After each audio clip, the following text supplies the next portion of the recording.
We got Gordie Gronkowski in the studio today. I am so excited for this just sit down conversation. I think it's going to be really, really, really kick ass. I got Ben with me.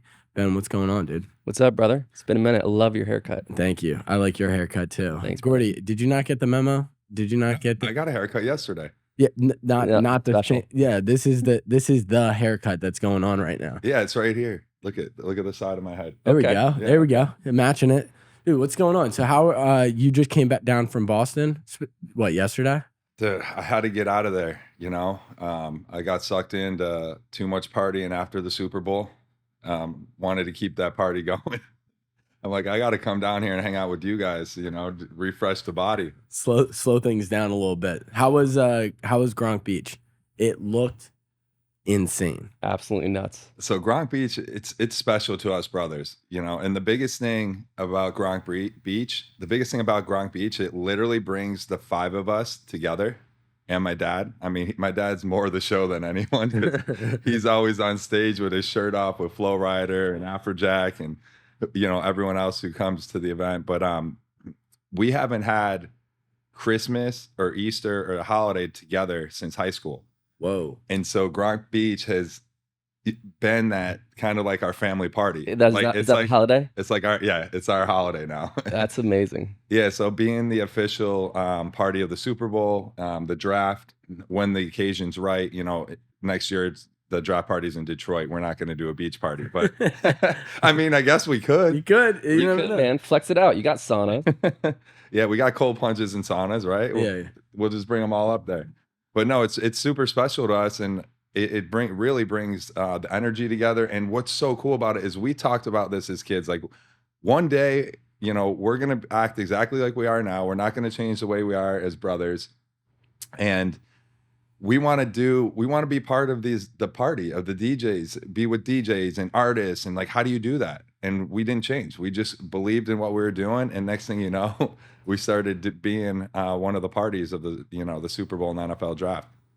So talk about that. We're always, you know, busting each other's chops here. The recovery, man. Like, once you hit, of course, you're not 40, Gordie. Of course. No, not you at all. feel it. You feel that, and it's impressive. You hit hard, man. What's the trick? And you are a gladiator. Like, come on, man. I'm like, what is the trick? 2-a-days. What's your trick? What's your secret sauce? I know, it's crazy to think about. I was just talking with Gilly, who's on our team, earlier, and said I need to kind of cut it back a little bit, though. You know, maybe 5 adult beverages when I do step out. You know, the biggest thing, I think the secret sauce is getting up in the morning.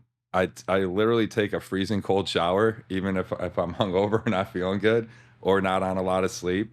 I make sure I get a workout in to help like kind of detox the body and get the mind right again. And you just got to be a beast mentally. You know, everything runs through the mind, you know, and that's going to control your body. So if you tell your body that, you know, you're feeling hungover, you're feeling, you know, like you don't want to do something that day, your body ain't going to do it. So I just say, you know what? I have to do this. I don't have a choice. You know, if these guys are in the office busting their, you know, asses, I better be there full go, ready to go, and they better feel that energy. Otherwise, nothing's going to get accomplished. So it's the discipline. Yeah. And on top of it, there's a lot of testosterone with 5 brothers. So it's like, will one of your brothers let you know if you're lacking, if you're slacking, if you're, you know, not hitting it when you need to? Yeah, I mean, it is a lot of discipline and a lot of testosterone between us 5 brothers, because they will let you know, especially Chris. He's so shredded, you know, and him and our buddy Mojo was in the WWE. They always have competitions like who's more jacked, even though we know Chris is. But Mojo went from 330 down to 260. We got him and went to WWE for, you know, 10 plus years. But, you know, it's having that competition too. Like I always feel as the oldest, I got to keep up with them. You know, our youngest brother, Glenn, he's 10 years younger than me. You know, I got to keep up with that energy. And I think that's what drives me too, is having 4 amazing younger brothers who really push you. Right. So it makes me feel young as well. I want to go back because it's so, I mean, we could go into so many different aspects of like the years that you guys have spent, but you guys are from Buffalo, New York, correct? A little outside of Buffalo, or is it Buffalo on the money? It's a little outside suburbs, but So- Yeah, Williamsville, New York. I'm interested because Ben also grew up in upstate New York. So you guys, The Ra-Cha-Cha, man. The 585 versus the 716. You stole 585. you stole our 716. Actually, we stole a 585 now too. Oh, you did? Yeah, it merged over to Buffalo. Man. I mean, I've been down in the sun for since 08, so keep that 585. There you go. I have the 716 number still. are you so when you were growing up, like you were obviously the oldest brother. So like when did the chaos in the house where it's just like when did that really start? Like when did that kind of dynamic shift for you guys? Gosh, it probably started. Dan and I were 2 years apart. So when you're like 4 and 2? Mm. So it started for me at 4 years old, Dan at 2, and then every 2 years, my parents decided just keep popping them out.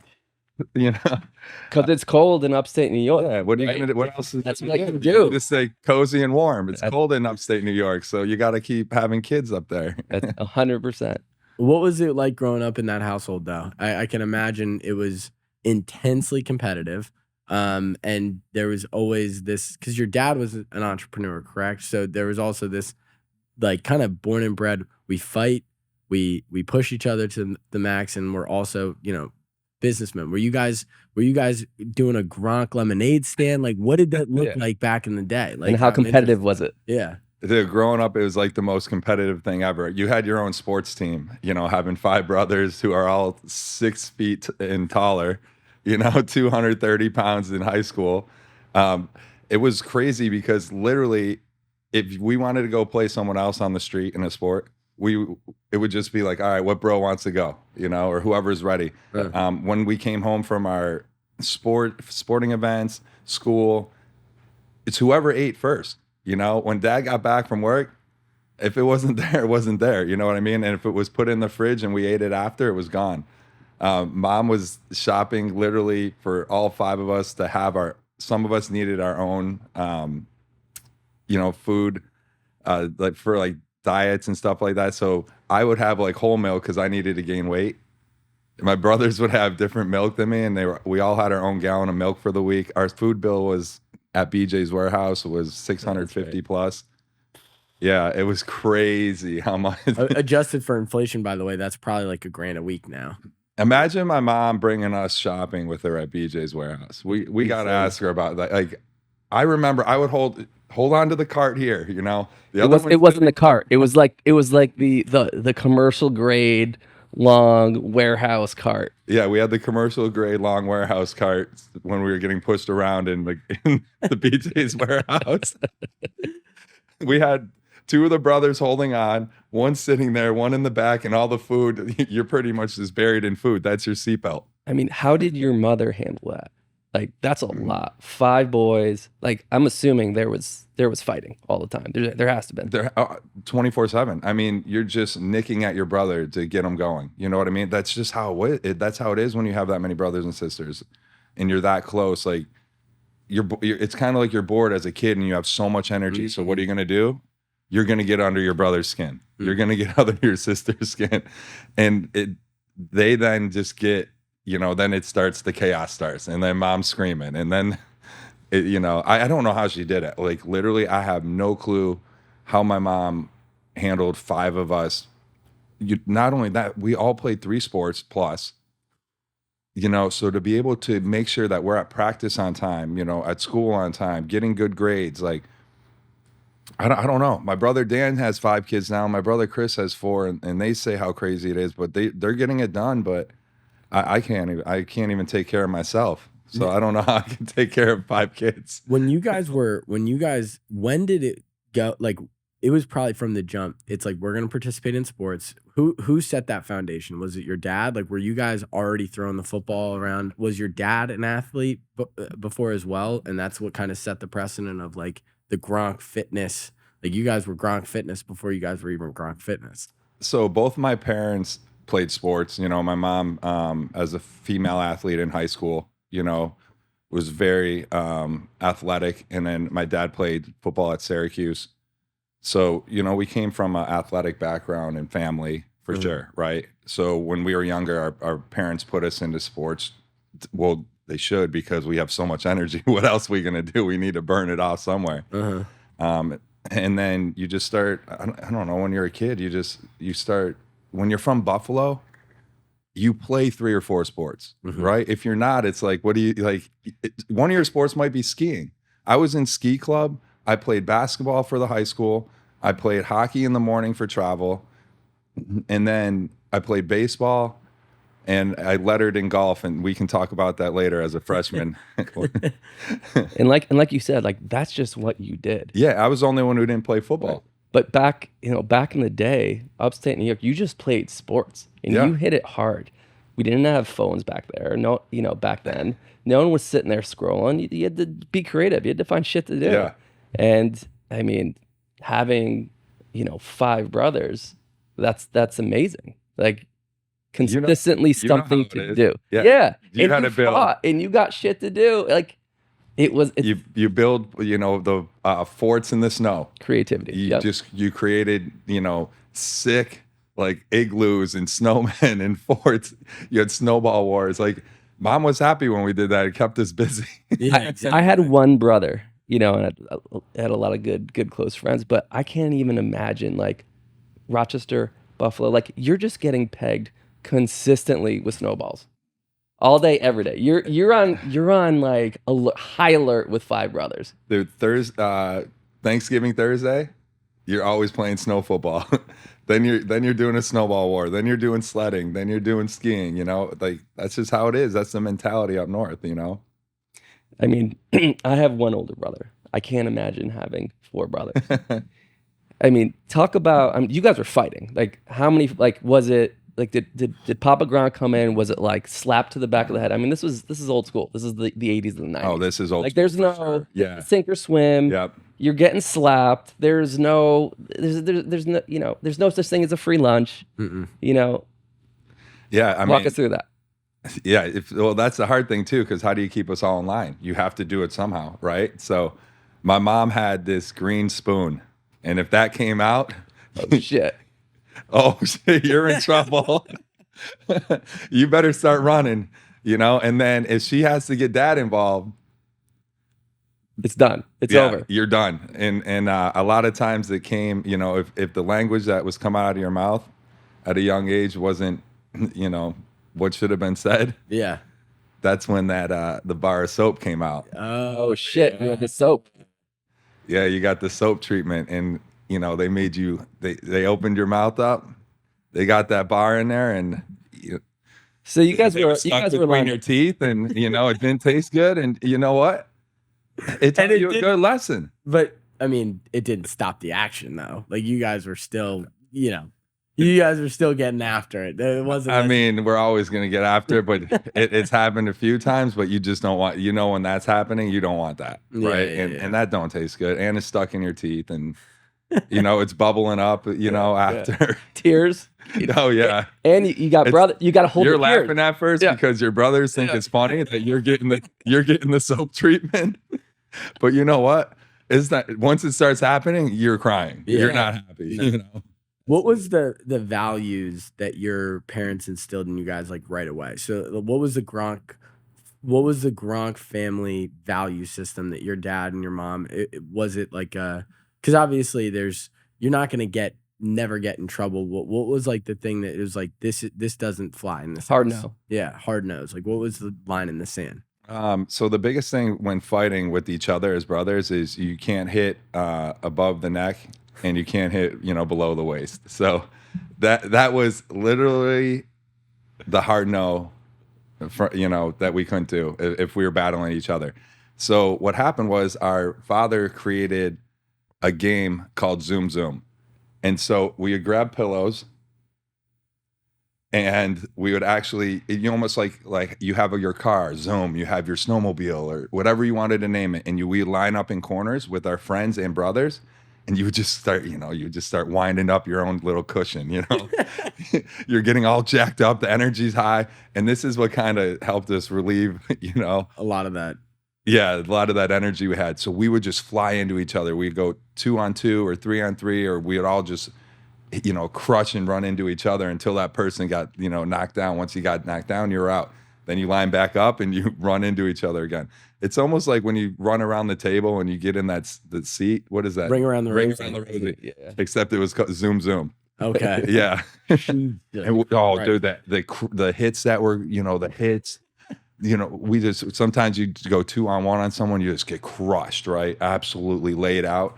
But it was a lot safer than us battling and, punching each other.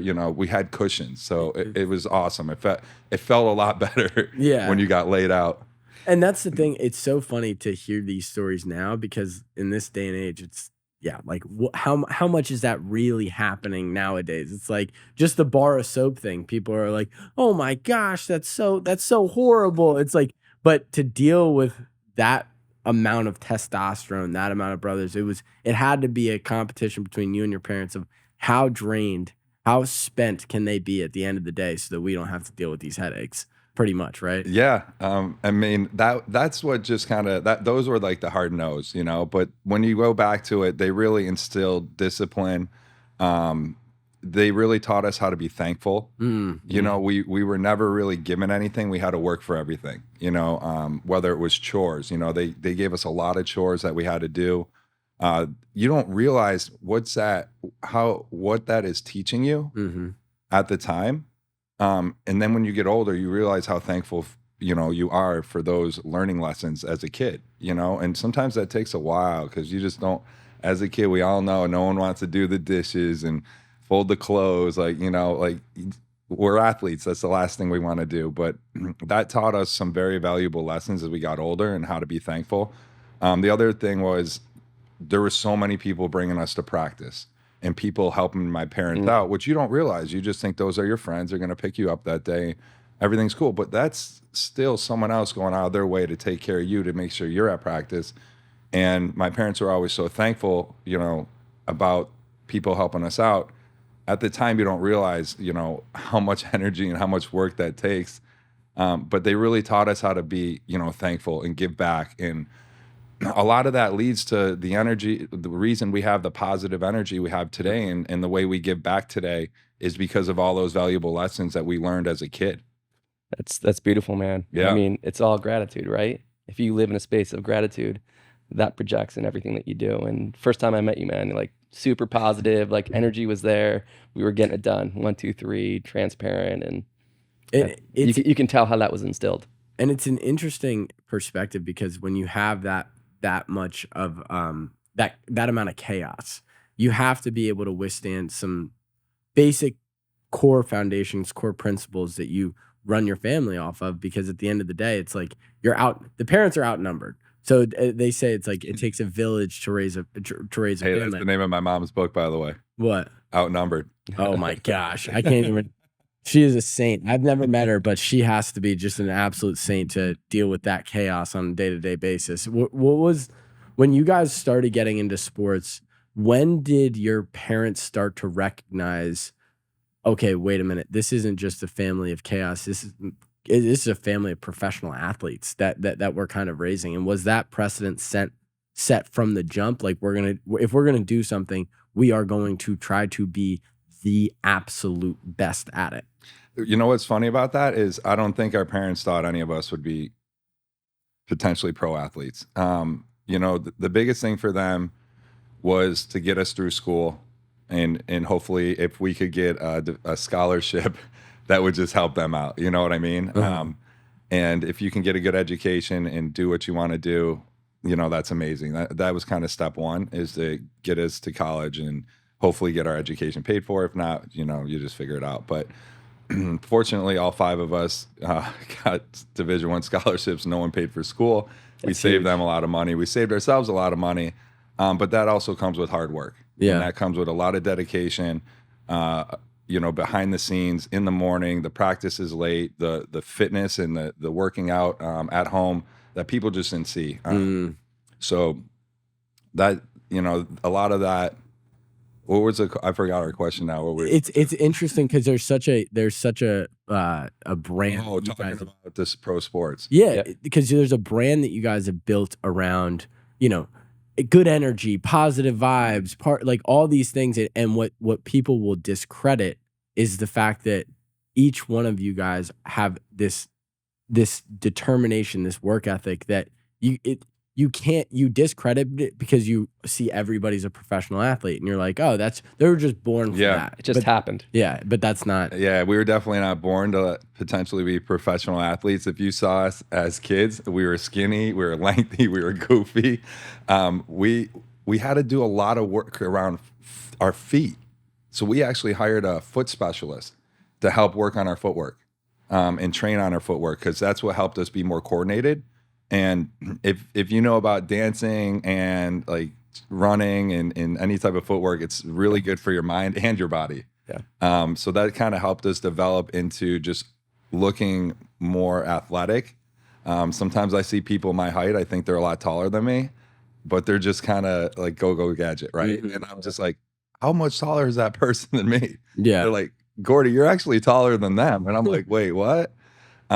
But that's all a lot of hard work back in the day that led to why I have my coordination, and I'm still doing that stuff to this day. We all are. But as far as our parents recognizing if we could be pro athletes when we were younger, it's hard. We're from Buffalo, New York. We all played 3 sports.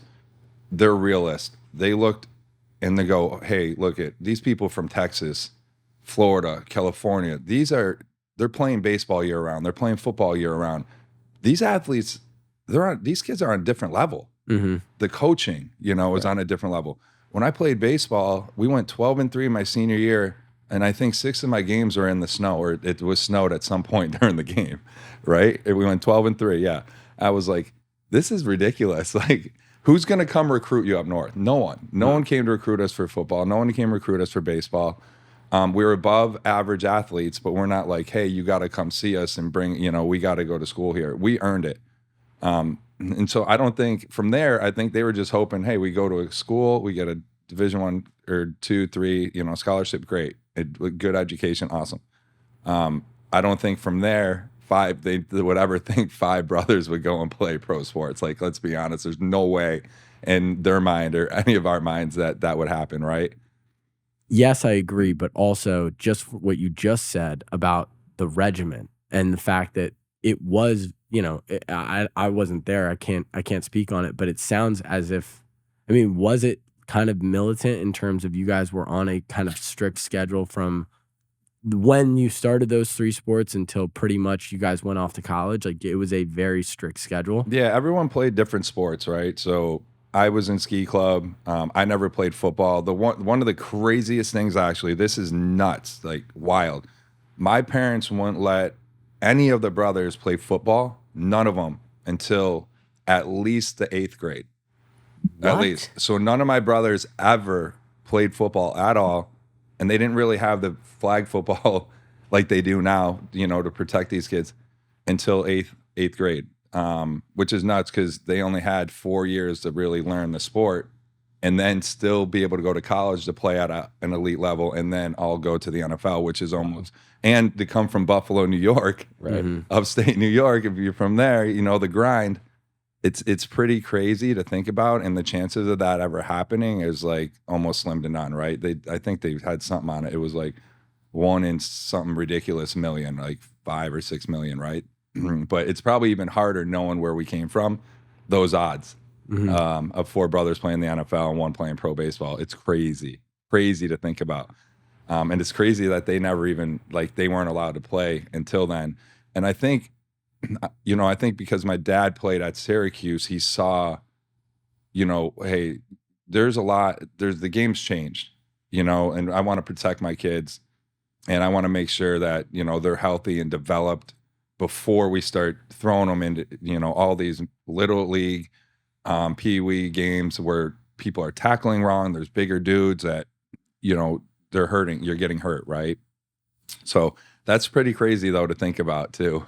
That's amazing that he had that foresight, because back in the day, man, it was like, you go, No. you do it. Like, you got the 1 bar going across, your helmet barely fit. Was there Vince Lombardi up there? Was there the Vince Lombardi League? No. That's, I wouldn't that's what know. it was. I didn't play That's what it football. was. That's what it was in Rochester. Anyway, well, you being the oldest brother, what was that like? It's crazy. Being the oldest brother, I actually, for me, it's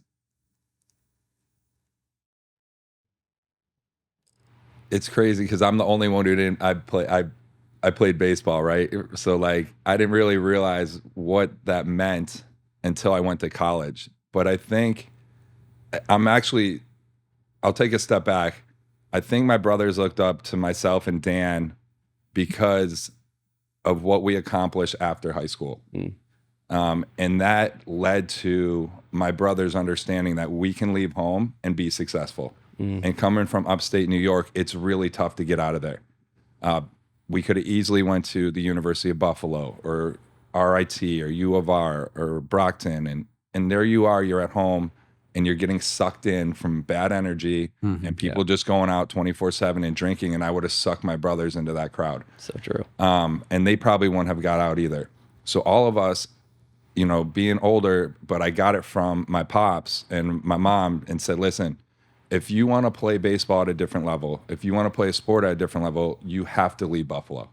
You can't play in the snow. So they had that foresight. They had the foresight, which helped me understand and be the leader I am as the first brother, to be able to say, hey, they're helping me understand that I need to leave.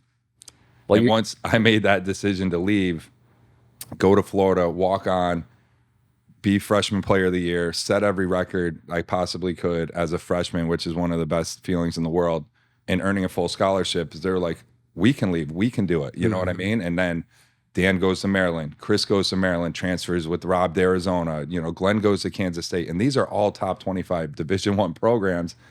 No one was at Syracuse. No one was in Buffalo. No one was in Pittsburgh. You know what I mean? So instinctually, you were the trailblazer, right? Yeah, instinctually, yeah. And they saw, they're like, all right, we got it. You kind of set that tone as the older brother.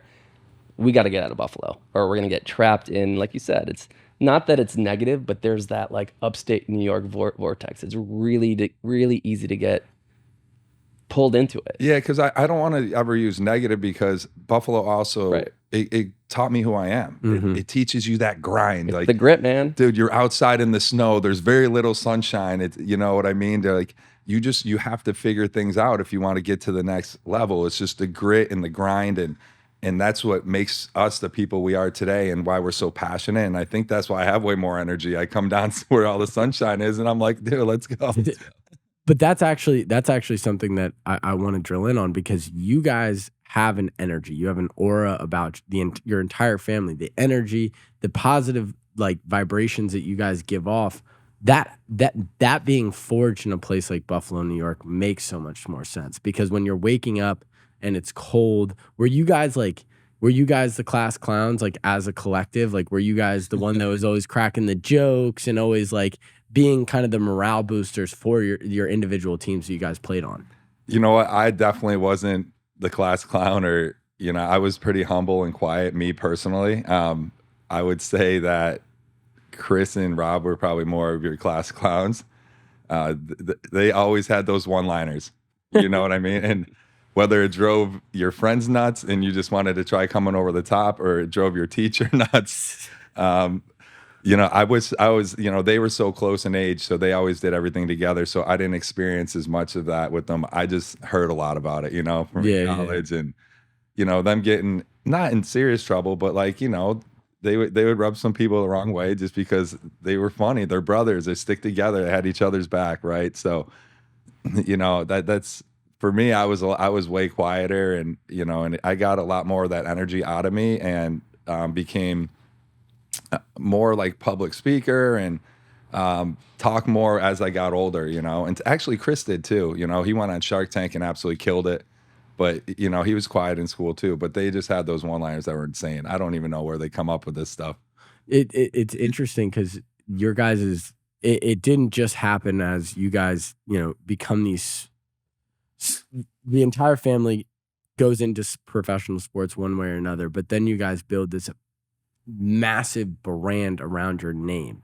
You're talking about back when you guys were a kid, you were sitting there kind of dreaming up these different like crazy scenarios in Buffalo, New York, about how you were going to do. What was that visualization like? Talk to me about those conversations that you had with your brothers.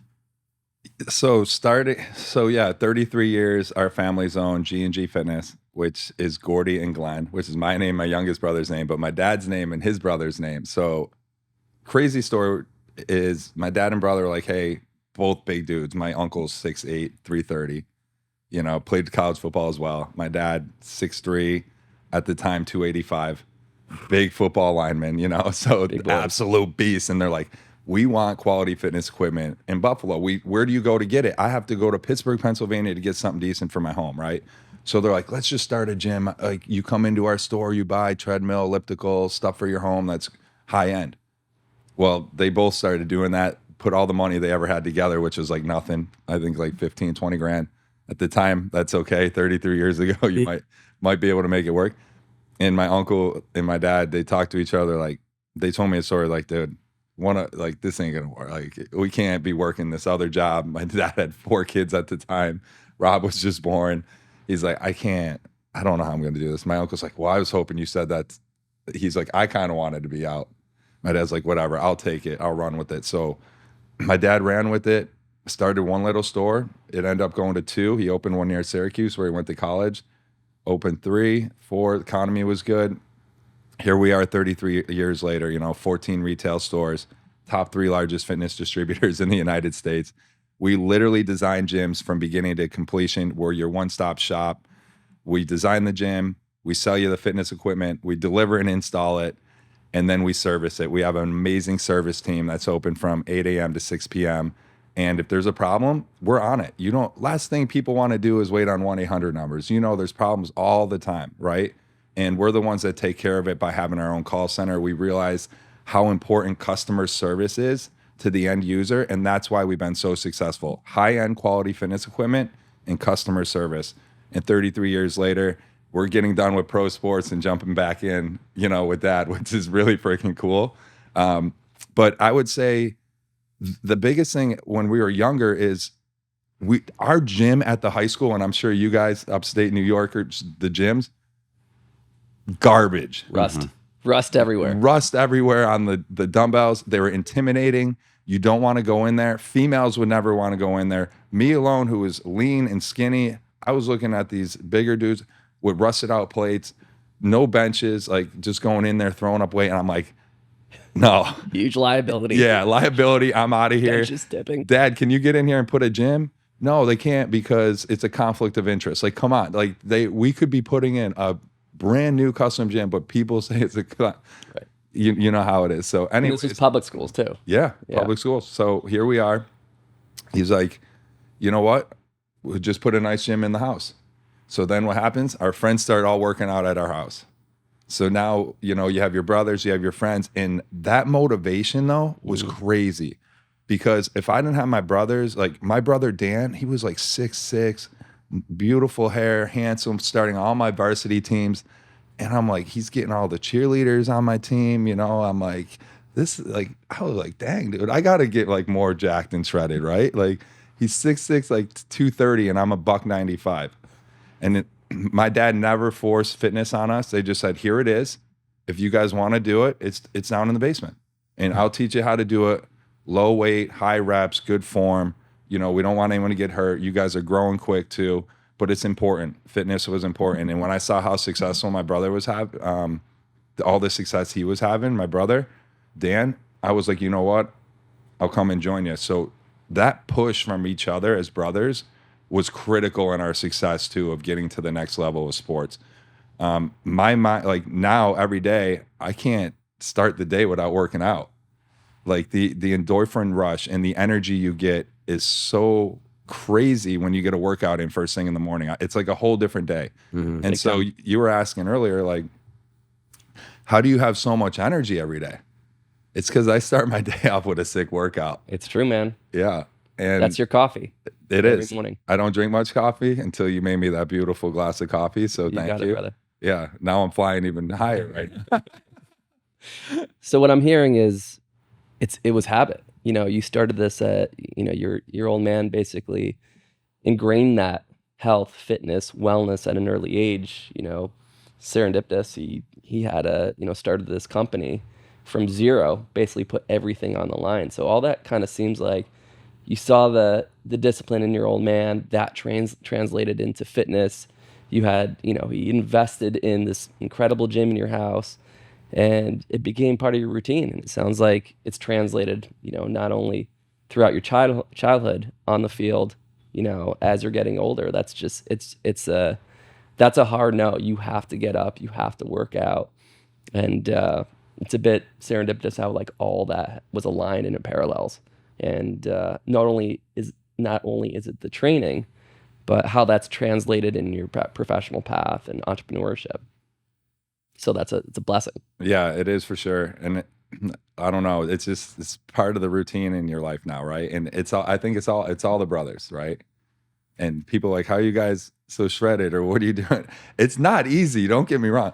Getting up every morning and working out is not easy. A lot of people don't want to do it, whether you're hungover, you got bad sleep, you got to be in at a certain time. But once you do it in the morning, there is no better rush. What I'm blown away, Gordie, is, listen, you can get your ass up out of bed and work out. I mean, I hit it 7 days a week. What I'm blown away is how you do what you do, traveling coast to coast, this event, that event, Grok Beach. You're partying up, and you're 40. You're getting it, man. Like, I want you to peel back a layer of that onion. You got some secret sauce under there. Come on, man. Yeah, I don't know if I want to tell you, because then you might get back into the game. I'm married with a kid, man. Yeah, that right there, drains you a little bit, because you got a second job. I don't. My second job's to go out and dance and have fun and network. Yours is you got to go home, take care of the fam. I'm in spirits, man. So let's talk about that. Where do you see, Gordie at 45, 43? I mean, I don't know if I even thought about it. Does the party want to slow down, or does it want to keep going harder? I guess we'll find out, won't we? Okay. Yeah, there you go. Any lucky ladies? I got to keep that secret too. That's my secret sauce. There you go. There you go. You can't be dishing that. Yeah, I can't just be like throwing it out there like that, because, what if I find the right person, but maybe I'm talking to someone else? Like, I can't let that happen. This might be the right person now. Fair enough. I'm interested when all this is happening. You guys your dad's building. Was there a point where the business, before everything kind of blew up from a family brand side of things, that kind of turned over and the household started to feel different, and you guys kind of grew as the business grew? Because you were 7 when it started, right? Around 7-ish. Yeah, that makes sense. And so what was the transition? Was there a moment where things kind of lifted, like where you were like, okay, this thing that my dad went all in on, maybe you're spending all this money in food. Like, what was the family environment like pre and post that big move that your dad made? Like the pressure, yeah. Uh-huh. So I think the biggest thing that really helped our company out is when they brought commercial fitness as one of the 4 pillars of our company. So we had our retail stores, and people are coming in and buying, which is great. But, you buy a treadmill, maybe a set of weights. It's like, how do you really get to the next level? And my dad told me that the guy from Life Fitness came up to, who unfortunately just passed away, Artie, and said, listen, if you want to get to the next level, then you need to trust some of the people you bring on. And so he took that to heart, and then he started finding the right people. And it's crazy, because our commercial account manager, we started doing commercial right around that time, like 5 years into it. He's still with our company. Wow. And he's seen me grow up, right? And so I actually report to him, which is funny, even though our family owns the company, right? Yeah. But I have so much respect, because he's seen so much that he's teaching me a lot, right? Which is incredible. But, you have to trust the people, and you got to make moves quickly when it's not working. That's what helped get from here's your retail. That helped grow our company pretty fast at the time, because we were able to start doing the colleges and the high schools and the multifamily and the sports teams. And they all started trusting us because we had quality equipment. Our equipment held up. And then that's what helped us kind of get to the next level. Mm. Well, I was going to follow up with that. Was your dad coming home to you guys talking about the business? Was that a part of the family discussion, or was it just kind of like dad's doing his thing and the discussion at home was more about who's played what sport. Like, what was it like on just an average dinner? That was everybody sitting down at the same table? I imagine with 3 different sports, it's like you're just getting food in when you can. But what was the conversations like? What were you guys being kind of pre-programmed by your parents, and what was the conversation that you guys were having? Yeah, I mean, when you're that young, you really don't know, because you're just running around, you're going sporting event to sporting event. You just, like, for us, it's like, oh, you're going to see dad at night. I mean, that's all you're thinking as a kid.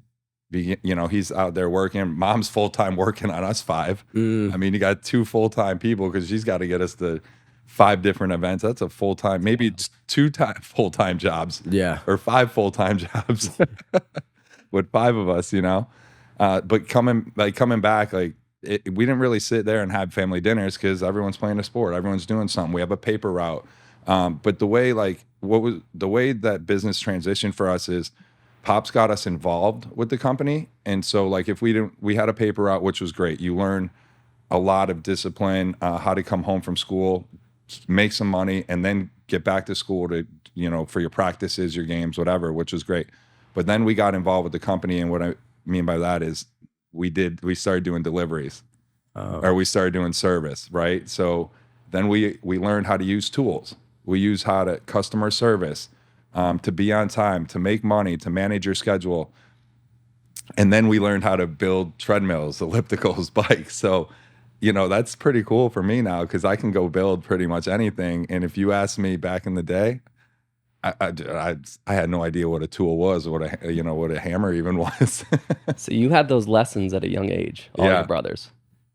You got to go make money. You got to make on top of everything else. You show up on time, respect, and responsibilities. You don't even realize the lessons you're learning, like showing up on time, the respect, the responsibilities, until you actually do it, or they like have you, like, depending on the job, you know what it is. So, like, it's just awesome to learn it at such a young age. Those valuable lessons that you don't even realize you're learning. I didn't realize I was learning responsibility. I was learning how to be on time. I was learning how to be a team player. I was learning how to use tools. You didn't even know you were doing it. But they saw that, right? And that's why hey, if you don't want to go to school or you don't want to do this, well, then you got to paper out. You're going to go do deliveries on the truck. So you had to do something, which was great. And that taught you a lot of valuable lessons. It's constant action. It's constant movement. It's constant progress. It's constantly, you guys were being programmed from a very young age that you guys were going to show up and show up correctly. And and it makes a lot of sense why you guys have done what you've done. So talk to me about when you're the oldest. So you're the first one to go off to college. You're the first one to kind of dip your toes in the water of collegiate sports as one of the first brothers, and you're a walk-on. So it's not even like you're guaranteed anything. And now you're removed from this structure that you've grown up in so consistently. Was it a hard transition, or did you kind of, now that you were going to collegiate baseball, you were like, it's the same mindset, it's just now just a different activity, I guess? It was one of the hardest transitions of my life, going from high school, leaving all my brothers, and going to school in Florida at a Division I school. I was so close to my bros. We did everything together. We played other kids in the neighborhood. We played on each other's sports teams. Like, how are you going to leave? Like, right? And that's why I'm so thankful for my parents to help me understand, like, what sport do you want to play, right? So I picked out the sport I wanted to play in college, and then they helped me figure it out. And what's that entitle? That entitled my dad jumping on a plane with me, going to Florida. We got in a rental. We went to every single school and stopped by. We made this video of me dunking first, which is hilarious because my team still plays it on the road trips because my coaches still think it's funny, and they're still my same coaches from college. And they're like, why do you have a dunking? It's to show I'm athletic, all right? And of me dunking in high school. So that was my video when I actually gave it to the college. So we went to every school. I got denied by Division II schools, Division I, like every place we're going, got denied everywhere, right? Got to Jacksonville University. It's really wild because my dad goes, I kind of want a half a day, if it's nice out, to hit the beach. We're in Florida, let's enjoy it too, right? Pissing rain. we look. I had a letter got sent to me from Jacksonville University. Never heard of them. Small little private Division I school. Let's drive up there. We're here, right? We're here to visit baseball school. So we drive from Melbourne up through St. Augustine, up to Jacksonville, get to the school, piss and rain. This coach comes out, Coach Fletcher, RIP, and he goes, "Dang, you're a big boy." So yeah. He's like, "Can you play?" I was like, "Yeah." I don't know. I'm like a little 17-year-old beast, but like, I was like, "Yeah, dude, I got this letter from you guys. I'm interested and I want to come to school here." And he's like, "All right, well, send me some videos." So he gave him the cassette tape of you dunking. Yeah, of me dunking. We sent him. Was he like, what? Yeah, I guarantee that's what it was. He was probably like, what's going on right now? So we gave him the tape. We went back and forth. We then moved on to a couple other schools. So then I went to Florida State, Tallahassee Community College, a couple other schools. We're in Florida. Let's do it, right? So I visited, tons of 40 plus schools, called hundreds of schools, and I only really had probably 2 or 3 offers. And one was St. Bonaventure, very little money. The Bonnies. Bonnies, yep. I went to their school, no bleachers, no, it's in Buffalo. It's right outside Buffalo. Good basketball school. They are very good at basketball. But baseball, it's tough. Like, no one's, you're year round, you're playing in the cold still. Half your games are down in Florida, right? Yeah. So long story short, we went back and forth and they offered me the last walk-on spot. And they said, "But you got to make it, right? Like, we're going to have this many walk-ons allowed to walk on, and you're going to have to earn your spot. One of those walk-on spots you're going to have to earn." So I sat down, I weighed out all the pros and cons, and my dad's like, what do you want? Here's the pros, here's the cons, and, do you want to do it? Like, the school's beautiful, beautiful stadium, overlooks the city, perfect for me because I need more of that one-on-one school attention. And I said, "Let's do it." And he gave me some rules. So the rules are, because the school's expensive now, Yep. I'm like, I can't afford this. It's a private Division I school. So our rules were, Gordie, you get a 3.0, I cover half your tuition. I was like, all right. I made it to every class. I went every day. I was the first one there. I worked out twice a day. I put on 30 pounds my freshman year. I took a red shirt. I grew 4 inches, and I couldn't get a 3.0. And I was like, oh, snap, dude, this is going to cost me a lot of money. Like, I better figure something out quick. So now I'm going in my freshman year. I'm thicker. I'm quicker. I trained in the off season. I got worked on my footwork. I worked on my speed, my game around the bag, my hitting. 17 games in, still sitting on the bench. I'm like, oh my gosh. Full scholarship to the freshman ahead of me, lefty, hitting and first baseman. I'm righty. And I'm like, dude, I don't know. This sucks. Like, I want to play. He was struggling. They put me in for one play, the second half was a doubleheader. So I got to play the second game of the doubleheader. They put me in. Dude, this kid makes this play, and the shortstop, Orlando Diaz throws it 93 miles an hour, 2-seamer to me. Dude, I missed it. It hit me in the chest. That's how nervous I was. So I had an error on my first ever play.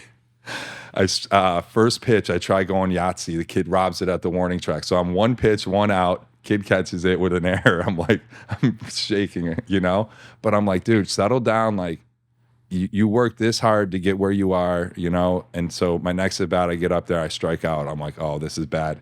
So I'm 0 for 2 now with an error. I came through, third at bat, base hit, next at bat, double. So game goes by, get another opportunity to start. Or no, I come in for a pinch hit. And the only reason I remember the beginning of my career is because of everything that happened. It's just like dented in my head. Mm-hmm. And I come in for a pinch hit versus North Florida, 4-2 game in Jacksonville. Boom, base hit up the middle, run scores, we win 5-2. So now I'm like 3 for 5. The kid ahead of me is 3 for 44, the other first baseman. They let me start the next game. I go 3 for 4.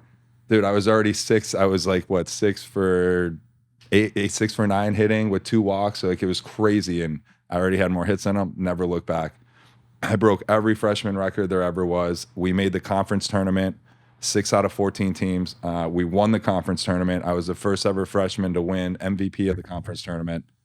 And then we went on to the regionals, and that's your goal. Top 64 teams in the nation get to go. We did it. We started off struggling, came in, changed our whole season. I play with a lot of energy. I play with hype. I'm a Buffalo, New York kid. These kids are from Florida. I outwork all of them. I out hustle all of them. I'll out hustle them in the classroom, whether I get a 3.0 or not. I will still be there every single day, and that's just a mentality when you come from Buffalo. Like I wrote down every single person that doubted me from Buffalo. I read that every single morning. Yeah. And if you don't have that, what I would suggest to people is find a way to hate someone or hate something. Fueled by spite. Yeah. Is that the new name of your book? Fueled by spite. Yeah. Just find a way to have crazy energy every morning. Sometimes I need that. I go back to referring to that, or and if you need it now, even in business, do the same thing. People said, you can't make it with your business. You can't do this. You can't do that. Write it down. And I'll tell you one thing. I bet that you're going to find a way to make it work. And that's such an inspiring story, because this is before, like, you hear this story now and you're like, oh, of course it works out this way. Of course it works out this way. Of course that you become the star that you become in this baseball. And then that shows your brothers and shows your family, like, hey, guys, we can do this because we come from Buffalo, New York. We're built differently.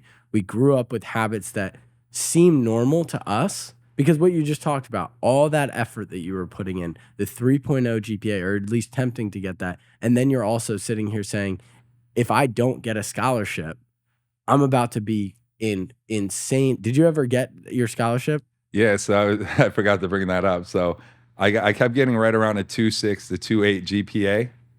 And then finally, after all that work, I didn't get the half tuition paid for my freshman year, but I earned a full scholarship after that, and I didn't have to pay for school. So I was very fortunate, and I'm very thankful every day for the opportunity I got. And I go back to my college as much as I can, just to give, the support back to them for, who I am today.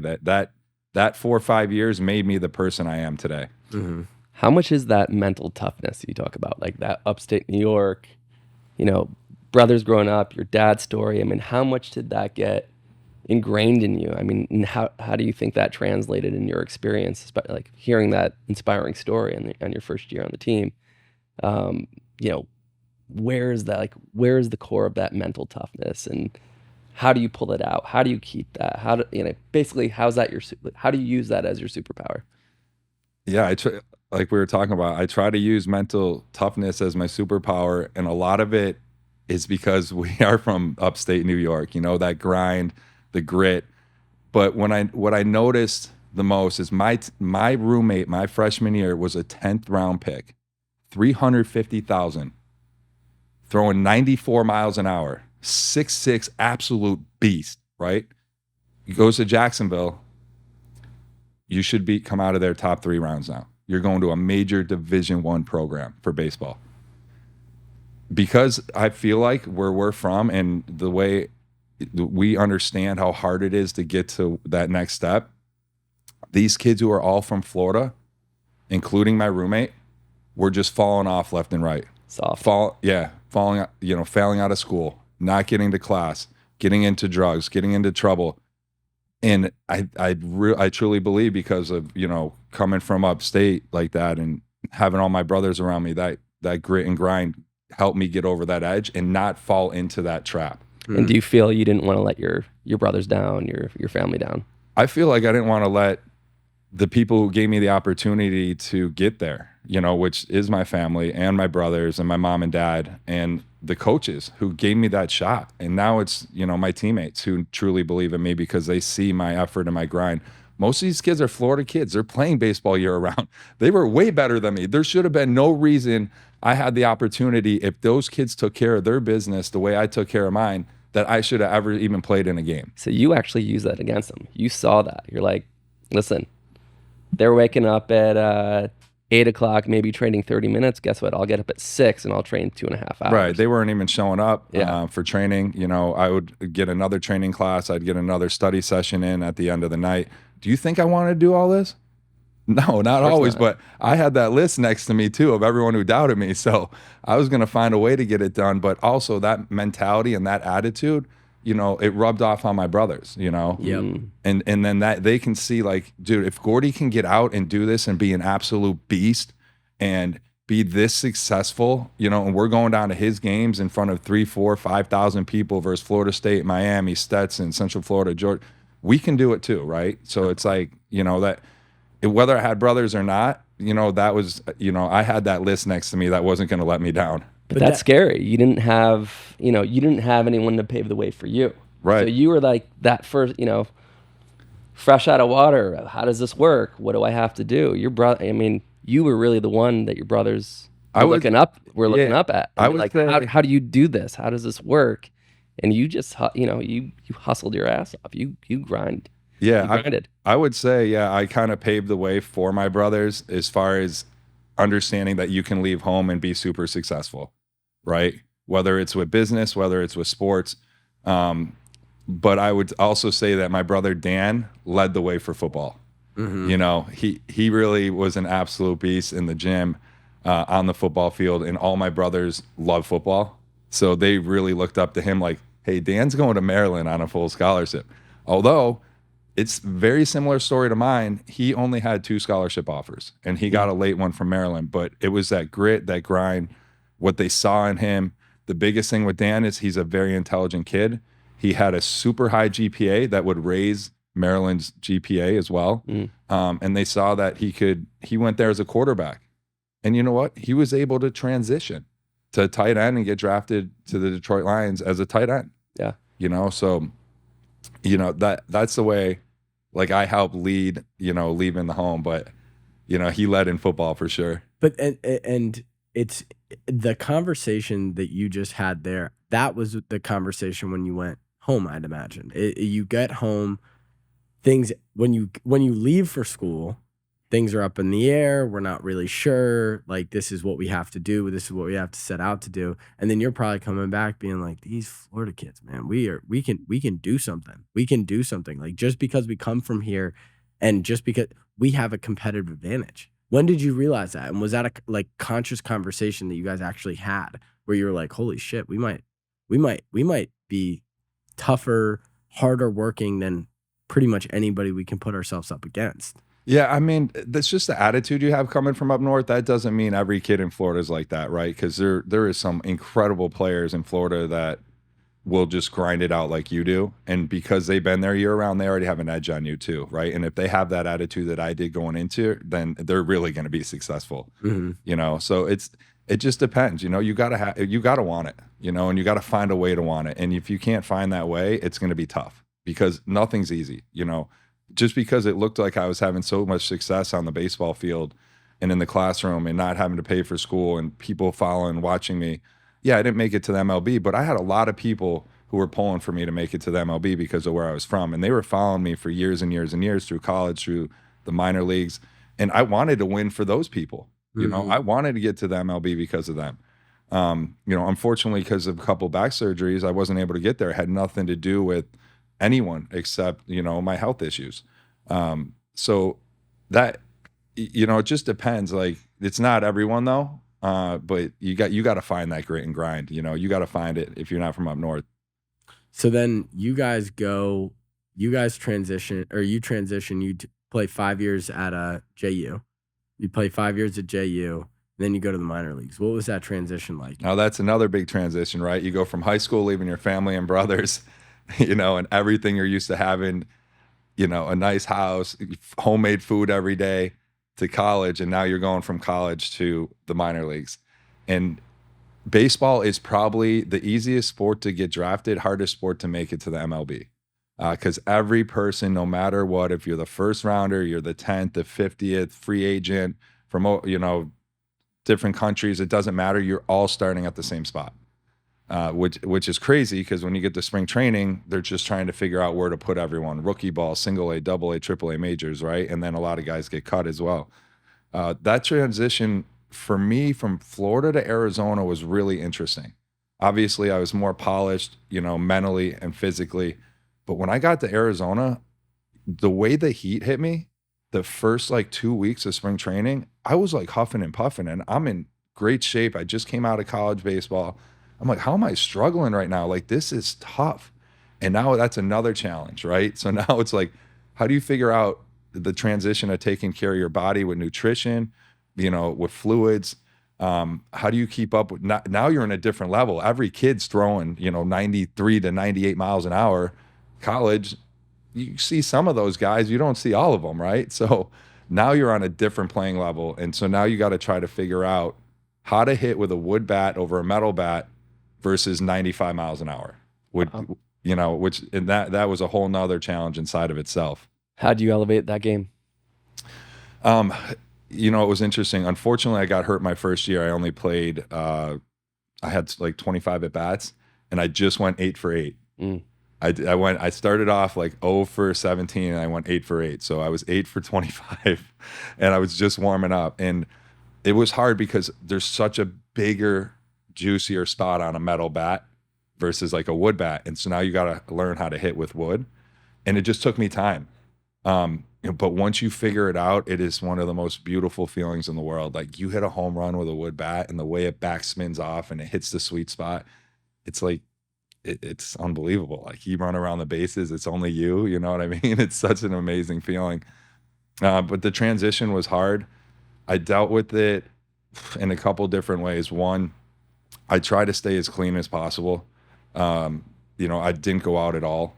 I had to completely cut any booze or nightlife out completely. You're playing 162 games in like 170 days. You're a full-time position player. Pitchers can get away with it. As a full-time position player, it was a lot more difficult. So you had to really find ways to take better care of your body. How many people had that, once you reached that level, as you talked about when you were in college, it wasn't the same mindset. You saw people slip off. At that level, did you find the athletes thinking the same way? Were they training the same way?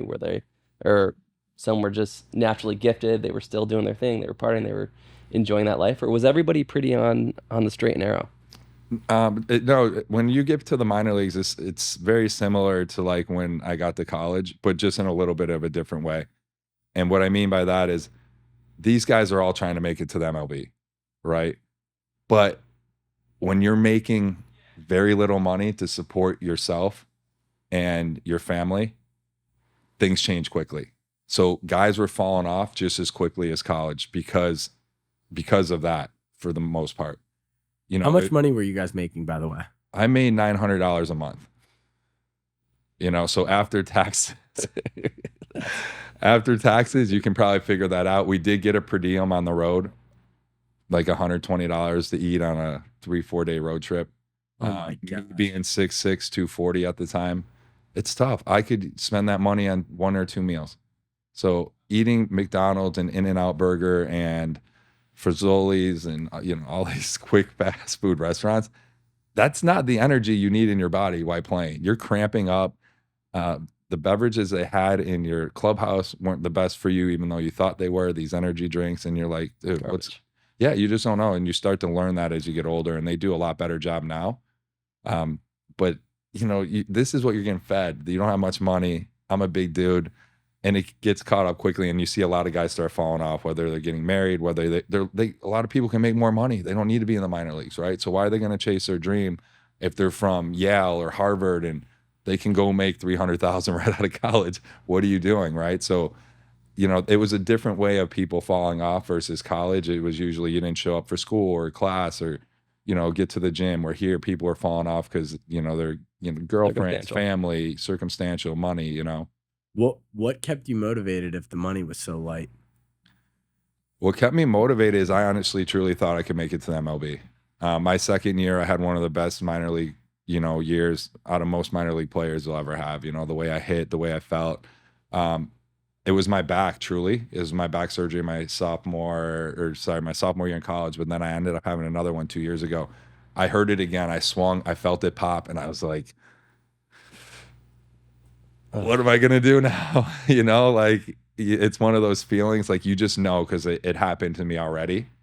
And I'm just like, you just so badly, like it was that grind from being that kid to getting to D1 to getting to the pros. And it's now like, I need that last step. I need that last rush to get to the MLB. Right. And unfortunately I never made it there, but it's been a very successful career. I met so many amazing people on the way, and that truly keeps me humble and the person I am today. So you talk about, walk us back at, during that journey when, you saw it, you manifested, you saw yourself in the MLB, right? Back pops. I mean, did you go through a period of depression? And it's tough. Yeah. A lot of these guys who get injured, they go through depression for sure. That you don't feel like you're part of the team anymore. Even if you're the top guy on the team, you still feel it. For sure. Because you want to be out there. You're seeing everyone else be successful. Plus now if someone fills in your spot and they're doing well, you just never know. If you don't come back the player you were, you could be traded, you could be gone pretty quickly. It's a business. It's a business. They treat it as a business. Yep. I don't care what anyone says. It's truly a business. Yep. You know what I mean? They might like you a little bit more than someone else because of the way you work and the way you hustle, and you're a good representative of the team, which will help you get farther in your career. That doesn't mean you're going to be there, right? So it is tough. Yeah. When did you transition? When did that dream end, and what, noticing that your entire identity at a certain point was wrapped into what sports, athletics, I can imagine when that is over, it's probably a very sobering reality. Yeah, it's tough, right? It's because I teared up. I said bye to all my teammates. They brought me in, and I was like, dude, this is it. They're going to release me. This sucks. But I also felt it coming just because they're paying more for my medical bills and my back. It's a business like we were talking about. Why are you going to keep, if we're spending more money on this, how does it make sense, right? And so that's the challenge. And I probably got to hang on longer just because of what I did do and the way I played the game. And it was okay. Like I'm very fortunate to be able to fall back on something I love, and that's fitness and designing gyms and helping other people reach their dreams and aspirations, which is fun too, right? And it's okay. I didn't miss the paychecks, I didn't miss the long bus rides, I didn't miss staying with host families for 10, 11 years. So, I got a lot of my life back as well, and now I get to do cool things. How long did you play in the minors? 6 years. Wow. So I battled it out 3 years with the Angels organization, and then I did 3 years. I had to go back, and once I hurt my back, I had to go back and play another 3 years independent ball just to prove I still had it, and I did. Yeah. So then things transition. When, I'm curious, because I'm actually wanting to drill in on this. The family name kind of started to grow. Your brother went to Maryland. Was Rob after that, or was Rob two kids later? Yeah, it went Dan at Maryland. Chris went to Maryland. And a crazy cool story about Chris is Chris's first ever offensive play at Maryland was Dan's first ever touchdown. Wow. How freaking cool is that? So we have a sick photo of Chris jumping onto Dan and holding him in the air in front of, 50,000 plus people in an ACC game. Like, one of the coolest feelings they probably ever had. Chris had someone ahead of him at the time, another fullback, and just wasn't getting the playing time that he wanted, probably deserved. They were both amazing players. And it just happened to be they're both at the same class. So Chris ended up transferring with Rob when Rob decided to go to Arizona. And then Chris and Rob had his first touchdown when Chris was on the field again. So it was like, how cool is that as brothers, right? Like, to get to play together in college football. It's amazing. Yeah. When did the moment that I'm picturing right now is draft night. What is it? 2012 draft night, 2012. Like the viral. I think it was pretty. This is my assumption. The first viral moment from the Gronkowski family was Rob gets drafted by the Patriots. Walk me through that experience, because this puts you, like, the entire family was just kind of. It was so funny with the Patriots being the way the Patriots were. Rob gets drafted, and you guys are basically having party, you know, at New York City Music Hall on stage. What was that like? So we were in the green room for the draft, and Rob was invited there, and Dan was already playing for the Detroit Lions. Chris was just coming out of college as well.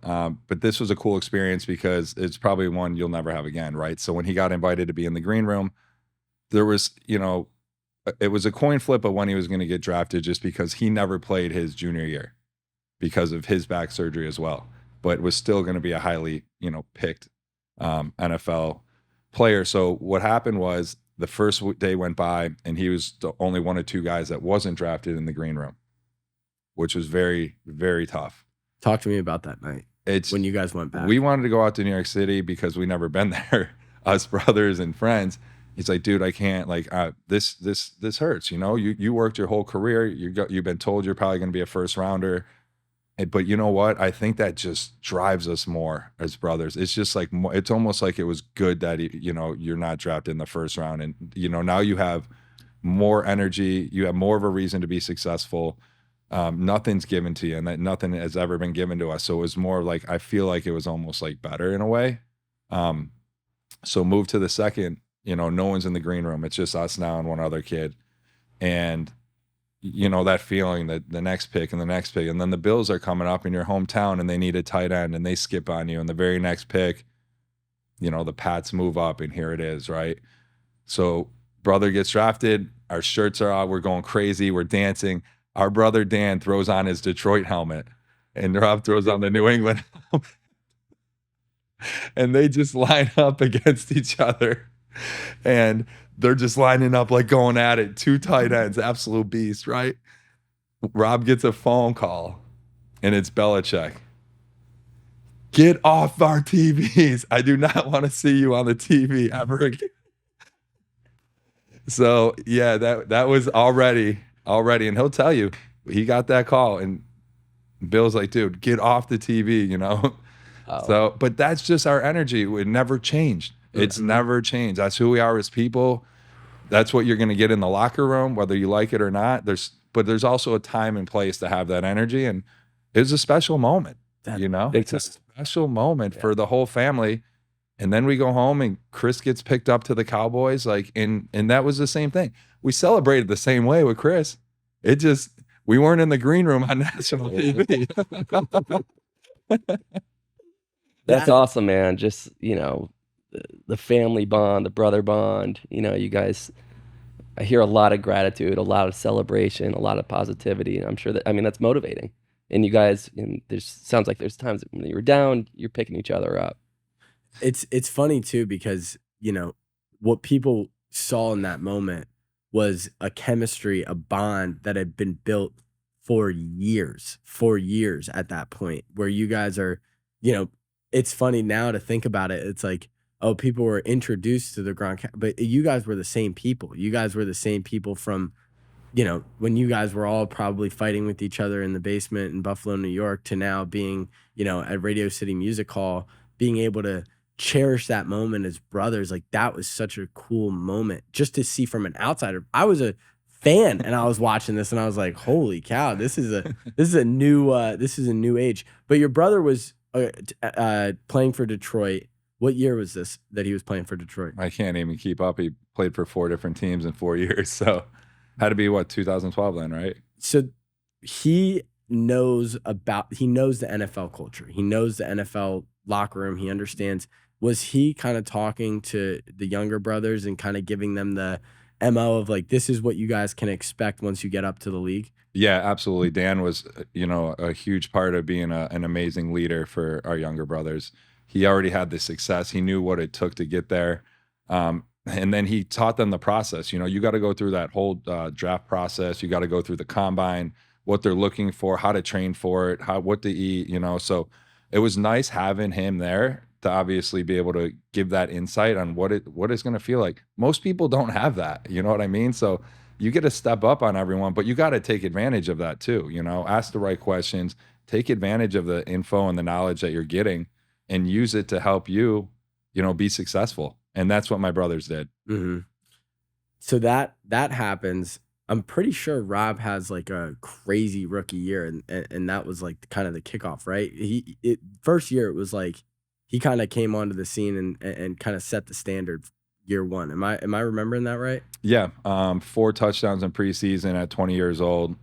You know, it was the energy. You know, it's the same thing. Like all my brothers work hard. They train hard. You know, for them to even play in the NFL is insane because there's only one out of 64 guys on per team. So you know, and then you have out of those guys, you have your 4 or 5 elite guys, right?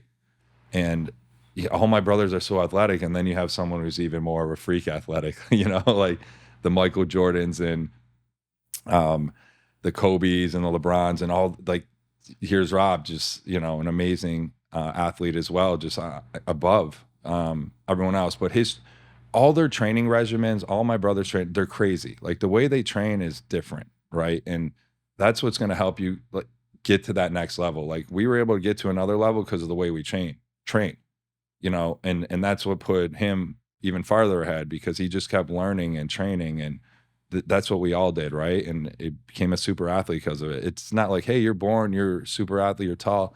Dude, it's so much hard work behind the scenes.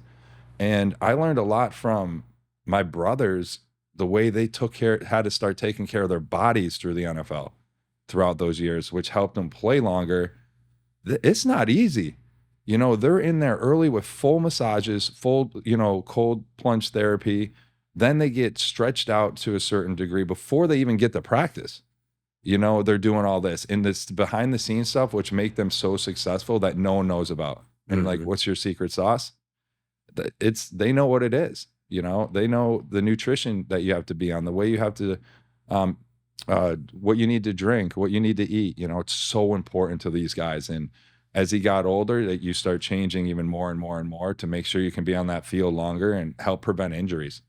From your business perspective, when this happened and Rob has a massive rookie year, did you guys feel that from the like Gronk family business? Did you guys start to feel the uptick in terms of attention and people kind of starting to ask questions of like, who are the Gronkowskis?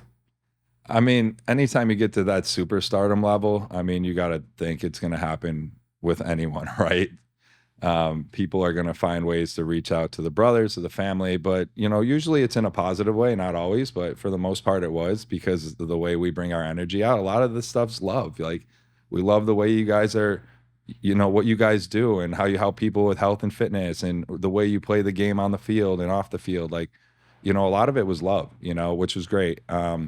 So yeah, I mean, people are going to come out from all over the place. You got to know who your close friends are at that point. You got to tighten up your circle. You gotta make sure you have the right security sometimes around you. Wow. You know, and it's tough sometimes when you go out to lunch and dinner when you're on that level, it's different. But you gotta just have the right mindset and you gotta go in there with good energy. Did you see how did it feel and how did you guys kind of disseminate between who is real and who wasn't? Because I can imagine you guys are it was probably locally in Buffalo specifically where everybody's like, oh my God, you know, I used to da da da da da da da with them. And you know what I mean? There was this like kind of celebrity adjacent that all these people felt. And they almost, I'd imagine, probably felt pretty entitled to some part of the success that you guys were all having. Oh, I have a really good one actually. So it's a perfect example of like, oh, I know that, you know, this Gronkowski and we did this together and we're friends, you know, because of the success you're having with business and with sports. This is a great one that my our old GM told me about. And he was there, had a sales call in our fitness store. And as the guy was, you know, as we were closing up the deal, he wanted treadmill, elliptical weights, you know, and like a cable column, whatever it was. He then goes, oh, I just talked to, you know, Mr. Gronkowski. We're good friends. We go way back in the day, you know, and he's like, oh, he's like, really, dude, you guys are that close of friends? He's like, yeah. He's like, dude, we did all this and back in the day. He's like, yeah, I just got hold of him. He said he's going to give me a big discount on all this equipment. And he's like, oh, that's crazy. He's like, huh. He goes, hey, Mr. Gronk, do you know him? He's standing right next to him. Oh my God. Oh my gosh. Standing right next to him. That's insanity. Yeah, he's just trying to get that discount, you know? It's like, Yeah, exactly. but that's just some of the like people that come out of the woodworks, you know, and you got to just understand and be open-minded. Like, hey, you don't mind helping someone out, but when you're being like just literally throwing everything on the books to our sales guy, you know, and our GM, it was funny. You know what I mean? My dad was standing next to him the whole time. Let's talk about Gronk Fitness. I mean, you finished up. Can we take a quick break real quick? Yeah, let's take a Dehydrated. yeah, let's take a quick pause. All right. So Gordie, you walked us through the journey, and we finished up from the space of, you know, MLB. And can you hear me okay? And now you're on a professional path. Walk us through that. Like, what was the realization? Is it's not, you know, you're not playing professional ball. Here's where I'm at. How do we get there, and what's the plan? So I was fortunate enough after the minor leagues, took a step back, realized what a journey it was, but I knew it's time to move on. So now you go from high school to leaving the family, from college to the minor leagues, and now it's minor leagues to the real life. And that's where people, you know, it's tough for them.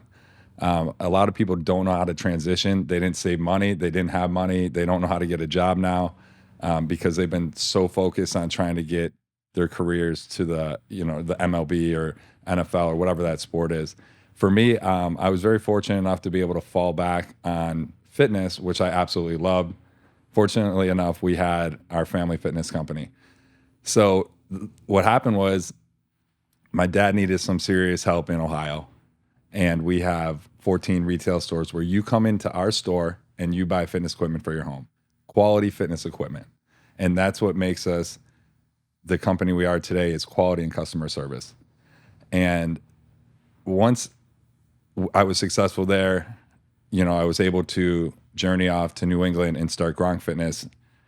In Gronk Fitness, we design all our own fitness equipment, med balls, bands, kettlebells. But going back to the journey, the challenge was, and I want to actually talk about this out loud right now, is we started our company as G&G Fitness, which is Gordie and Glenn, and it's great. And that's the name of all our retail stores. So I would love to have an open platform conversation of helping us understand and letting everyone else know what we actually do. Yep. And what we're currently doing and how to organically grow that. And that's been the biggest challenge. And that's what we were talking about. Yeah. Like, how do you transition from G&G, which you've had the successful family business for over 30 years, going in kind of to the next wave of the future, which is Gronk Fitness. Yeah. How do you merge that? How do you transition that?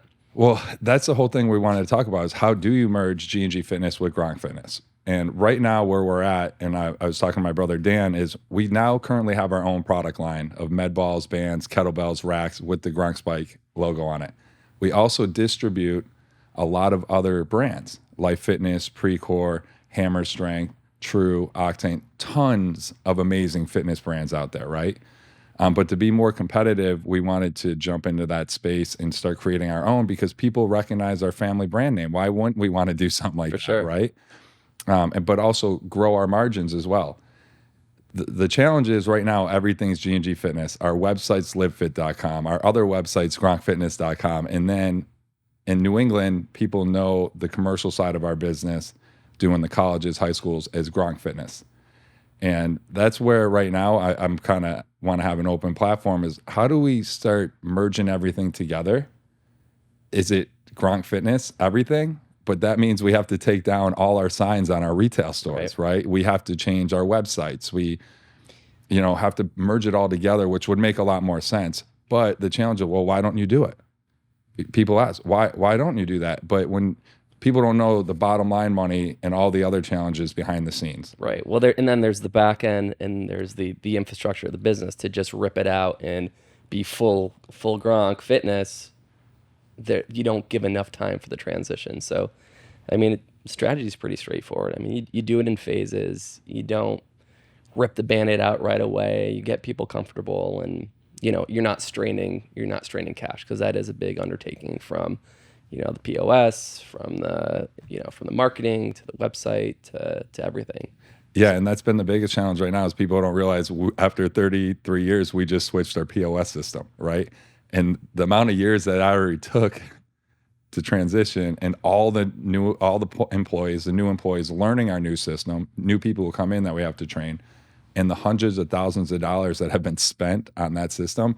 You're like, oh, why don't you just go change your signs right now? Well, that's expensive to change not just one sign, but to change 14 signs just on your building, let alone the street signs, let alone all the other signs that you have around the buildings, So, I think that's a great point is how do we do it in phases, right? Like, when does that start? Yep. And that's the challenge right now because we want to get out there more organically. We want everyone to know what we do. We design fitness centers from beginning to completion, whether it's for your home or whether it's for a commercial setting. And commercial setting, NFL teams, colleges, high schools, hotels, multifamily. That's what we do. We deck out gyms from beginning to completion. We are truly a one-stop shop for all your fitness needs, whether it's for your home and you give us a layout of your home, we'll put it into a 2 or 3D design, or whether it's for, the Patriots, which I finally got that deal, by the way. I don't know how I get it once Bill leaves. Mazel tov. Yeah, he's gone, and now we get our first PO actually this morning. It's amazing. So that's a win-win. Is that the first NFL team? No, we've done a lot of professional sports teams. Our colleges are massive. Ohio State, Penn State, Bowling Green, Akron, Colby College. I mean, everywhere in the Northeast, if they want that brand, like Life Fitness, Hammer Strength, they have to go through us. We're their distributor, which is incredible. So you have that exclusivity locked down. Yeah, and otherwise, if we didn't have the exclusivity, I could, someone else could come into our territory, try to undercut us, and then no one's making money, right? And then it's like, why do it? Right. So it sounds like there's a lot of layers of your business, from the commercial side, which is B2B, as I like to say it, from my side of my business, retail, digital. I don't know, Amazon, is that a big account of yours, or is it all direct to consumer? Yeah, no. There's 4 major sections of our business, and it's retail, our 14 stores, service department. We have the top customer service. We get out to your place right away to fix any issues, whether it's our product or not. And then you have the online sales and then the commercial side. So online, that's our brother Dan, who's on the back end. He has an amazing team, not just for our website, but for our Amazon sales too. Yep. And that's an art. There's such complexity around being successful with Amazon, and then you also got to collect your money. Yeah, absolutely. But it goes back to is our pops is old school. Yeah. 30 years used to being successful and doing things one way. Right. Or in changing very little. Is like, why do we got to go this way now? So, we as brothers have to, here's the problems. Here's the way things are changing through social media, through online. This is how we have to adapt to. Otherwise, other people are going to get an edge on us if we don't do that. So we're trying to figure out the best way to organically grow our brand and also grow our Gronk Fitness product brand. Mm-hmm. Is your old man open to the transition? Like, is he open to new ideas? This is where the future's going. Online sales, direct to consumer. Is he open, or is he just like, you guys handle it, work it out, and I got you? I wish he actually just said that to us so we could do it. You know what I mean? But he wants to see everything first. So, he wants to make sure the numbers make sense. Why are we going that route? What are the pros and cons if we do that? Why are we spending money, on social media and Amazon and online? Like, why, if we're spending all this, what's coming back in? I want to dive into another angle of this. So I came from a family business in upstate New York. My old man threw me in a factory at 12 years old making bagels, literally. So I know I have an older brother. It's tricky. How is it working from a business perspective with your brother and with your dad and all your brothers for that matter in the G&G and Gronk Fitness? Is there, like when you were kids, from the competition, who's bringing in more sales? Like, walk us through that. It's always been competitive in our household, as you could imagine. Yeah. I know you have one brother, but having 4, forget it. Yeah, it's absolutely insane, from just, house games to business to sports, whatever it is, it's always super competitive and everyone wants to be on top, Yeah. Whether it's sales, whether it's commercial sales, Amazon sales, it's super competitive, but it's trying to figure out now as a team, and a lot of people in families, they can't work together as a team. It's hard. Oh, I know. It's hard, but I don't know. We're so open-minded, and our dad's been so good at communication with us from such young age to where we are now. That communication is so critical for a business. Amazing. And if you don't have the right communication, it's usually hard to build the right team. And if everyone's not on the same page, you got to be able to handle constructive criticism. And if Pops doesn't see it going that way, you better here are the reasons why we see it going that way. Will he always agree? No, absolutely not. But that's good to see from a different angle, like the way he sees it versus the way we're seeing it now, right? So you guys are pretty super collaborative. You can work it out. There's no ego or a little bit of ego, and you work it through. Yeah, I mean, there's always a little bit of ego because we all want to win in our own departments. Yeah. Pops is the president. He wants to win overall. Dan wants to win with his team and online. I want to win with the commercial team. But overall, we want to win as a team. Yeah. Which is awesome. And that's what kind of drives us too, because Dan and I are trying to figure out right now, how do we get Dad to allow us to do more with social media and influencers and, branding the right way. And that's foreign to the old school. They're like, what, WTF and influencer, I got to give them this? What? Yeah, what's that mean? We got for us. We got to fly them in to use our equipment. Like we're Gronk Fitness. Like we have the brand. They should fly in just to use our product. Like that's more of the old school thinking versus, hey, this is what it's going to do for us, or at least we hope it does long term. But you have to have a plan and strategy to make sure that works. For sure. I'm also interested because we're talking about legacy. We're talking about a 33-year-old company, and now you have you and your brother participating in building the legacy of the company. It was interesting to hear. It's not like you just were dropped in, you got to skip the line through all the processes of this company. That wasn't the case at all. You had to, cut your teeth. You had to restart from kind of zero and then work your way up. And now your report we were talking about off camera is somebody that you were doing delivery orders with when you were 7 years old or when you were in high school. So talk to me about the importance of that kind of inching up the ladder and what that has taught you and how that has affected the dynamic of the business as a whole. Yeah, that's actually a great point. Our pops made us go through every step. Like nothing was just given to us, which I think that's why we also appreciate it so much more. We all did deliveries. Then we all did service. And then we went to college. And then when we came back, we started as just a regular sales rep in our stores. And then you learn like, hey, if you want to get to the next level of being a manager, you got to earn it. And how do you earn that? You have all these other employees around you and they think that you're coming in to take their job. So it's like. And one thing that you shared, eat what you kill. I mean, it sounds like your old man is, you want to build it, you want to make it, commission base, crush it, kid. Yeah, absolutely. It's on you. Absolutely. So with retail, if you coming in there, they're already like, a guard goes up. Like, oh, the owner's son's just going to come on here and be in the best store in the whole company. And, this one produces the most amount of sales and money. How are you going to earn that trust from your team? And it's by outworking them. Yeah. I was the first one there, and I was not necessarily I was the last one to leave, but I'm there all the time. I'm driving to each store. I'm making sure the guys are having a good time. I'm giving them deals to show that I'm a team player. Yeah. You know what I mean? If I'm taking all the deals just so I can be number one in the company, you're going to lose respect from those guys immediately, right? Or from your team immediately. So that was the biggest thing is when I came in, if a lead came in, like, I might pass it or help them close it, or I'll close it and put it in their name. Yeah, I'm losing commission, but overall they see that I'm working as a team, and then they want to work harder, and then you're going to make more money all the way around, because if someone else closes a deal and they have a good experience, that person's going to come tell someone else, who then comes in and ends up being your time to sell, and you get the sale, right? You're playing a long game. Yeah. I mean, and you have to with business. I think there's this misconception, especially in this world of everything is fast and everybody gets rich quick. That's not real. No, and that's actually what our pops told us right away. You're not going to get rich quick, and Right. you know you got to put in the work to get to where you want to be. And it's helped me along my whole journey of sales. The other thing too is I went and took classes.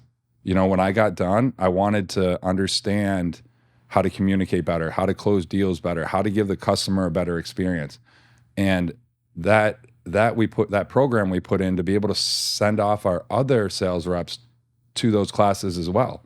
So we actually will send off a lot of the new guys to get training so they understand where we're coming from, and then those guys really appreciate it, and you know they stay with us longer too, right?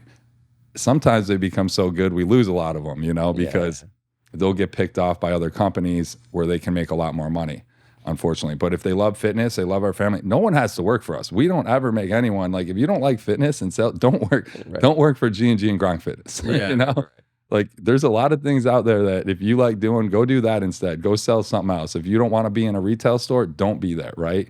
So, but then the next steps, you know, you go from earning that respect. And if you don't, you're going to get eaten up. I feel like people just eat you up. Like, oh, the owner just put his son here and he gets to be in the best store and you're not doing anything and you're just trying to collect paycheck and take everyone's sales. Well, you have a different level of expectations there.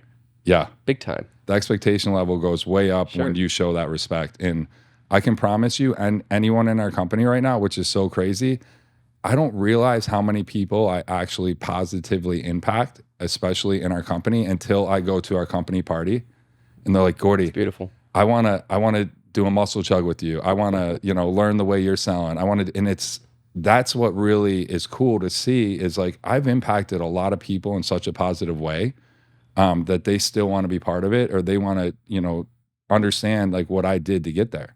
Well, you can tell, I mean, you're a humble dude. I mean, you started from the bottom. You're always open. Sounds like you're still to this day, you're coachable. You want to learn, you want to be better. And I'm seeing this parallel just from the beginning of playing sports. I mean, that was, whether it's sports or business, that parallel runs side by side. And you're clearly taking those lessons from, you know, training and working out, discipline, and that's going into your professional path. And, you know, clearly you killed both directions. So it's great to hear. And, Thank you. You know, from the innovative side as well, like, you're still going. You're not sitting tight and saying, "Oh, this is good. You know, we've got a great business. We can keep it going." From our conversations, it's like, all right, this is, you know, and I want to pivot into this kind of statement. You know, where do you see the future of G&G? I know we're talking about G&G into Gronk Fitness. You know, where do you see the business going in the next 5-10 years? Yeah, that's a great question. I mean, you got to continue to innovate. And that's what my brother Dan and I are trying to do, is find different ways to organically get our name out there. We shouldn't be a luxury item. Health and fitness should not be luxury. I can tell you that right now. Everyone should be doing it, you know, and we only have the, you know, 2-3%ers that are actually, you know, coming in and buying and being healthy. You will save a lot more money in the long run with health insurance if you take care of yourself now. Boom. And that's the message that we try to get across. And a lot of times it's hard, you know, and that's what Dan and I are trying to figure out, is how do we organically grow our brand more so people have fun working out too, right? Because it's hard. It's not easy, but when you do, you feel amazing. So how do we get our message, our brand, our story out there to get other people engaged with us, but have fun doing it, right? And so that's exactly what we're trying to do now. I would say in 5 to 10 years, we're the top 3 largest distributors right now. I would love to see us be number 1. I mean, why wouldn't you want to be, right? Yeah. You know, but it has to make sense. We grow our company organically. You can't get too far ahead of yourself where now you're in a big hole. We go state to state. The territories have to make sense. And, you know, right now, that's just kind of where I see the direction of our company in 5 to 10 years. I think we can do it, but we have to do it the right way. Are you guys gonna have?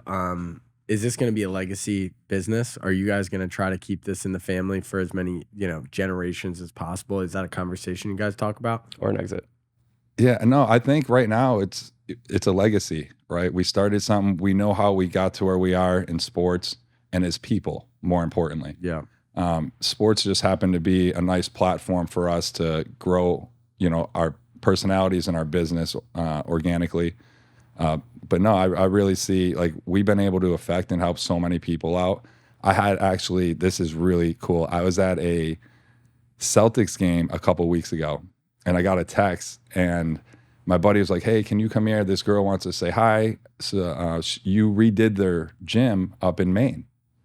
I was like, "Yeah, no problem." So do I have to go there? No, but they're super excited to meet me, and they want to tell me, their experience. So this girl goes, "Hey, Gordie, I just got out of high school. I'm in college now. You guys helped change my life." And I was like, "Okay, like, what happened?" She's like, "You came in, you guys knocked the wall down. You came up with a plan. You did a 2D layout. You put a turf strip in, and you put beautiful new equipment around the gym. And we never had anything like that. There was only a couple people working out in that gym. She was intimidated before. The female athletes weren't going in there. Now the sports teams were in there. The PE classes were in there. The faculty were in there working out.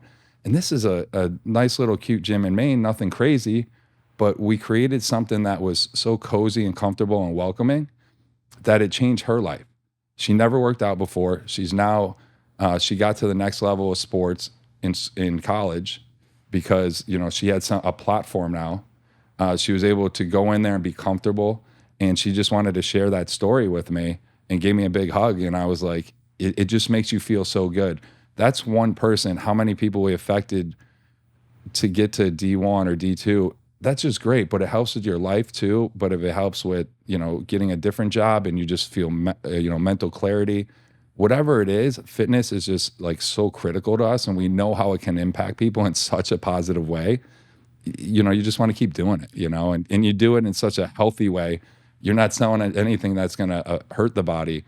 You're truly selling a product that is going to help you feel great about yourself. Well, you're checking all the boxes, and we haven't said the word in this conversation, passion. The passion is here, man. I mean, the way you talk about fitness, the way you talk about your journey, the way you talk about your story, it doesn't seem like it's work for you. And I mean, clearly it's really hard work. And this isn't something that's happened overnight. You've been, this has been in the family for 30 plus years, and it's been part of your life. It's been part of your journey. And it's pretty cool, from an outsider looking in, hearing, it wasn't always easy. Your old man started this, had no idea if it was going to work. And here we are today with his boys, running the business and creating kind of the next generation. Thank you. But what I like to also think about it, if you want to give a message to other entrepreneurs out there, just around, your story, it's hard. It's hard work. It's grit. This is, there's no such thing as a free lunch, and there never is. And, I feel like our society today has this expectations, like we're going to get rich fast, and it's glamour and it's glitz, and it's not like that. And it's hard work. Yeah, absolutely. I mean, the grind is crazy, and people just don't see that. But what's more important is what you put into it, and when you know what you put into it and the passion and the energy and you love doing it, it doesn't feel like work, right? Like we talked about. But it goes back to those steps, right? Nothing was ever given to us. So like I went in as a sales rep, earned my one store manager to dual store manager to regional manager to being the general manager of all retail and changing the culture and the energy throughout Ohio and the rest of our company. So that led to, okay, let's go to New England now, start Gronk Fitness, start our own product line, and do some, to the next level. And so now it's like, what's after that, right? So that's what's cool about it. And like you said, what do you see in 5 to 10 years? It's, like what's next? It's now growing our own product line. And when we're getting our name out there organically and we're helping more people out, all our sales reps are going to make more money, and that's our goal, is to really help people live a healthier lifestyle, but then also create just an amazing culture of people who want to be around health and fitness that are passionate about it. And it's funny because, we're talking about this passion. Not once have we mentioned the energy that you get from making sales and doing these things, but you're connected to. It's kind of funny because we went to your story of in high school and the transition that you had to go through and the moment where everything changed. And the moment that you talk about is when that gym got put into your house. Now all of a sudden you're creating this community around fitness. Now all of a sudden you have people coming over, and the fabric of just wanting to recreate that for other people. And maybe that person who doesn't have that home gym right now is going to be able to get it, and they're going to be able to work out every day and put in the reps and do what you've done, and then be able to take it to collegiate and then push themselves further and go professional and all these things. That's where this is where this passion comes from. It's started as a foundation. This is how you changed your life. Talk about that specifically. The passion has led to, well, let's take a step back.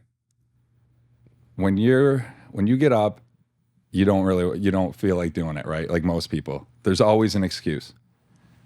Can you not find 20 minutes in your day to work out? And 20 minutes. Yeah. And that could be just going for a walk. Like what you get, the release you get from just going from a 20, 30-minute walk. It's not saying come into our store. Just be active. You feel so much better. The clarity you get. People, you can do that. It's not. So when people tell me like, I don't have time, I can't do it, it's just another excuse, right?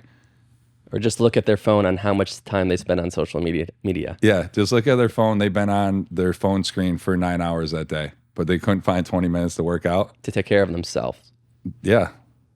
And you know, that's why our society is the way it is, right? Mm-hmm. Yeah, we all talk about this. Like every time we talk on the phone, I'm like, where are you? You're at this event, or you're working on this business, same thing. We got 15, 20 different projects, but we always find, you know, after today, you're getting doubles in and you're looking good. You find the time for yourself. You find the time for yourself. Yeah. And it's simple. You think we have it, we can do it. But what you're doing, you know, another thing that I keep hearing is the transformation that you're making in other people's life is transformative. Yeah. I mean, with what you do. So it's not about like, you're not lining your pocket. You're changing other people's life, which is, it sounds like that's your mission. That's first and foremost. And that comes with passion. And you have all these kind of pillars that get the person there. And obviously, you know, we don't work for free. We want to make money. We want to create abundance, but that comes with the passion. That comes with, you know, you making a difference and changing other people's lives. It's all that sweeter. Thank you. Do you, speaking of like the actual creation of money, because I think this is an interesting conversation. Some people are born to be, you know, salaried position. They feel really good with security. They feel really good with consistency. You are not that person. You want to put your, you know, kind of ask the brimstone a little bit. I was like, oh, this is getting a little, you know, I got to go out and create. I got to go move. I got to go shake, and I got to go create opportunity. Where did that come from? You know what? Going out there and really shaking and grinding, it just came from our childhood. Yeah. I truly believe it did. And also you got to, like we were talking about earlier, you got to find a way to, if you can't get motivated about it, but you love that industry, just find someone to hate or not like, you know what I mean? Just write it down every morning. Because when you get up and you read that list, you'll find a way to make it work. Right. And some days when you're hungover or you're not feeling well, you know, that's the perfect time to read that list. Right. Cause that'll get you going again. What was your list in sales when you first started? What did the list that you created? Like, what was your driving factor? What was your like, I'm going to go get this motherfucker. I'm going to go get this person. I'm going to go get that person. You know what? A lot of it, when I got done playing, I already had a list for how I'm going to make it in baseball and the goals I set and what I wanted to do for our team to be successful. And so first, to make that happen, you have to take care of yourself. So if I was doing everything I could possibly do to be the best player on the field, that's going to make everyone around me better. And that's what you have to do in business too. So you have to think of that the same way. And so if I can be the best I am, waking up in the morning, getting a workout in, being there early, being the last one to leave, networking more than anyone else, that's going to bring energy around everyone else, right? Mm-hmm. And so that's the way I look at it when I tackle that. As far as business, you know, I want to be number one in sales. If I'm going to be the owner's son coming into a position of being sales, I better show everyone that I deserve the next steps up in our company, not just given to me. And so that's kind of like in my head, and what I had written down is, how do you do that, right? And that's taking business classes. Okay, Gordie's doing it. That's why he's crushing it, right? And then you get that. That's when you gain respect. When you crush, there's nothing else to say. Become undeniable. Yeah. Lead by example. Yeah. Just lead by example. So be the most shredded if you're in the fitness space. Yeah. Be in great shape. Walk the part of what you believe in. If I was sloppy and didn't take care of myself, now there's another side of that. Some of the people that work for us, yeah, do they look like they're in the greatest shape? No, but they have incredible stories. Some of our employees have lost 100+ pounds because they came into one of our retail stores, because they dealt with one of our commercial or retail fitness consultants. And they're so passionate and they feel so great, and it's changed their lives, that they wanted to work for us. And they wanted to help with their story, help other people out. And they're still on their journey. Wow. And we're all on our own journeys, in some type of way, but they're on a tougher journey because of where they were, So it's awesome to be able to bring those people on board who want to be part of this culture and family to help others out, because they see it now. Yeah. That makes sense.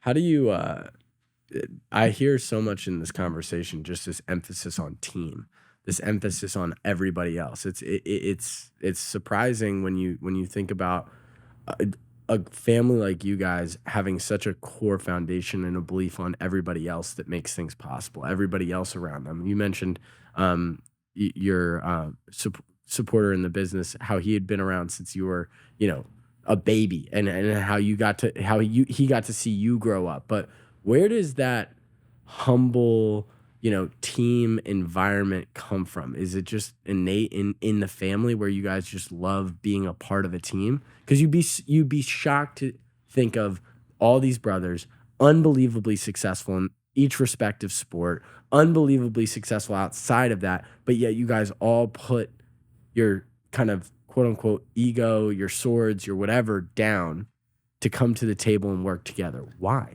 Yeah, I think a lot of the reason we put like our ego down, our sword down, is because we understand the importance of team.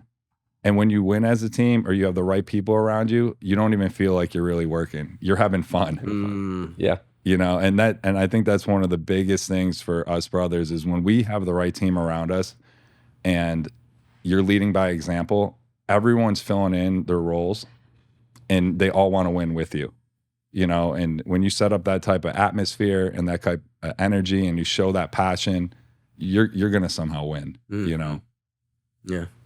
And you guys just have that winning mentality. You've always had it. I wouldn't say we always had it. Yeah. I don't think we always had that winning mentality. I learned a lot my sophomore year of college. My freshman year, we talked about where I was given so many accolades. I couldn't have done them without my teammates. I couldn't have done them without my upper class. Did I bring a lot of energy and a different dynamic to the sport? Absolutely. Did that feed off on a lot of the guys? Truly did. But without them kind of bringing me under their wing, I would have been a different person, right? And they helped me understand that, and then it completely changed. I had back surgery in my sophomore year. I missed the season, and we had an awful sophomore and junior year. More talent than I've ever seen on a team in my life. And we had the 2 worst years of my college career. And then my senior year, the most humbling thing I've ever been awarded is being named team captain from my teammates to a walk-on their freshman year, right? And Wow. And a couple of my teammates played in the major leagues and actually just retired recently, which is insane because they played 16 to 18 years in the MLB, which is nuts, right? That's crazy. But you go back to it and you're like, that senior year when I was named captain, that was great, but you need everyone around you, and I have to be the most prepared out of everyone. And if I wasn't, and that's what happened, is our captains, our sophomore, junior year, they were individual players. But we had the most talent, and we had more guys drafted those years than we did any other year, which is crazy to think about, right? And that's kind of when it turned like in my head, not when I was like a kid about like team sports. Like it really clicked then is, listen, we have less talent my senior year. We had one of the best records in school history. And we had more guys successful after that because the way we brought everyone together, right? And no one was like, I'm an I person. Everyone came together as a team. We did events as a team outside of baseball, and that leads right into business. And so that's when it actually clicked for me. Is like, how can you be this bad with this much talent? You know? Wow. And so that's when the true meaning of team really, you know, hit me. Such a good lesson. Yeah, That's so it was good. probably one of the best lessons for that to actually happen. Because if we were successful all 4 years, you know, you Right. you don't see it like you see the transition from how great the first year turned out to be to awful years to how great my senior year was. So you've taken that lesson in pretty much everything that you've done. Yeah. Every project, every business. Absolutely. I truly have taken what I learned those 2 years the rest of my life, you know, and it's cool to see how much you can impact people around you when you take a lesson like that you learned. And now you see the energy in business and whatever we're doing, you know, Yeah. Gronk beach parties, you know, events. And, No, I was going to say, the one thing me and Ryan talked about, because we just kind of recently met you and we're lucky enough to kind of start to work with you in terms of different calls and stuff like that. And well, you're saying that. the first thing that I noticed was your ability to lead a team and the ability to get other people. One of the most impactful things I think a leader can do is get somebody else motivated enough and bought into their vision enough that they will uproot, they will do whatever it takes, they will fall. And everybody here right now is what you're driving towards is so impactful that it's creating this kind of this assimilation, and everybody's trying to row the boats in the same direction, going the same way, trying to achieve the same goals. But I just wanted to kind of extend that those flowers, because it's very rare that you see somebody that can galvanize a group and also works so well as a team and doesn't have ego and doesn't come in and just try to be the, you know, big swinging dick in the room. Like it's so easy to be able to do that with the accolades that you have and the stature that you have and the fame that you as a family have. It's very easy to lean into that. But again, everything that we've seen in the short time we've worked together, it's been so team involved, so team oriented. Yeah, I think the first step to that is when you bring people work with you for a while, but then you bring a newcomer in and you just have to sit down and have a conversation. Like, hey, I want good energy. If I'm coming to work every day, the last thing I want is bad energy, right? And I want to have fun when I come in. If I'm not having fun, something needs to be changed, whether it's a conversation or whether the person has to go, right? And if people aren't pulling, like you said, or rowing, you know, the same way up the river, or they're pulling on the same side of the rope and you're getting tension, you got to figure out why that's happening. And when that is happening, if you don't have a conversation about it, you know, things aren't going to change. And then you're not going to be happy going to work. They're not happy going to work. And so when everyone's pulling from the same side of the rope, everyone's going to win long term. You know, a lot of people think it's going to happen overnight. It doesn't happen overnight. It's doesn't. Gilly? Now, are there any, well, obviously working in a company and in a business, it's a lot easier to kind of work around things. But when it comes to brothers, you said you guys were all passionate and makes it easier to work together. But are there ever times that you guys butt heads, and any tricks that you guys use to kind of get around it, since it is family, working with family? Yeah, I mean, it's just like anything, right? Like when you need to have a conversation, you got to put your business hats on. You know, like working with your family, is there going to be times where, you know, it's not so smooth? Absolutely, you know. But what you got to do is you got to throw the problem out on the table and then hey, the term I like to use is put your business hat on. You know, as after the conversation, we're family, we're friends, it's over in 5 minutes, right? And then what's the problem? Let's talk it out. So there is no stress from my brother, maybe on me, or me on my brother. Let's just talk it out, figure out a solution. And then whatever we decide that solution is, just go for it, right? And if that doesn't work out, then you pivot and you have another conversation, or you figure out what the next door is going to open, right? They're not all going to work, but let's all agree that we're going to try this. There's Elon talks about the fact that he actually doesn't like his some of his team members to get along, because there's this assimilation and there's this willingness to just kind of go with the flow oh, I don't want to push back on that because, I don't want to offend this person, da da da da. How do you guys have open, transparent conversations, and how do you have the hard conversations? Like, no, I do not agree with you in this situation, and how do you have that amicably? Well, I mean, whatever the problem is, usually you want to do it in a closed office, right? Like you don't want it to be open and everyone's like, oh my gosh, they're having a battle back there. Like what's going on? We're doing it so we can figure out, where the tension is, what the issue is, what the problem is, and then come up with a reasonable solution that makes sense for the whole team, and whether it's an employee, whether it's a product, whether, whatever the issue is, we have to come up with some, otherwise nothing's going to get done, and that's the thing I love about our family company is we can have those conversations. I think one of the biggest things with a lot of corporate companies, nothing ever gets done. A lot of layers. There's so many layers. You're relying on these people who are their salary, which is fine, but they're just there, and it's almost like they're trying to create more of an issue because then it's just then they keep making money. It slows things down. It's like, dude, that's not helping the business. That's not helping your team. It's creating a lot of bad energy. And like, why would you want to work in an atmosphere like that, right? We want to have a fun, loving, healthy atmosphere. We help people live a better lifestyle, but there's always challenges, right? Behind the scenes, your delivery guy, something happens. There's an accident. The product is broken when it gets to the customer's house. Do these things happen? Well, yeah, when you're selling millions of dollars in fitness equipment, you're going to have issues, but how do you eliminate the problems and the issues, right? And so sometimes you have to have tough conversations, but if people don't like them, you don't have to work for us either, right? Like there's the door. Like, yep, we came up with a solution. You don't like the solution we all agree upon, then, there's the door. Like we don't make anyone work for us. It's a focus on progress versus a focus on problem. So a lot of people, especially in like these big corporations that you're talking about, they love to come up with problems because problems slow down the system. And the slower things go, the more these, long drag out, that there's 14 board meetings about the same issue, then nobody's really, nobody wants to solve it because then all of a sudden, all these things clear up.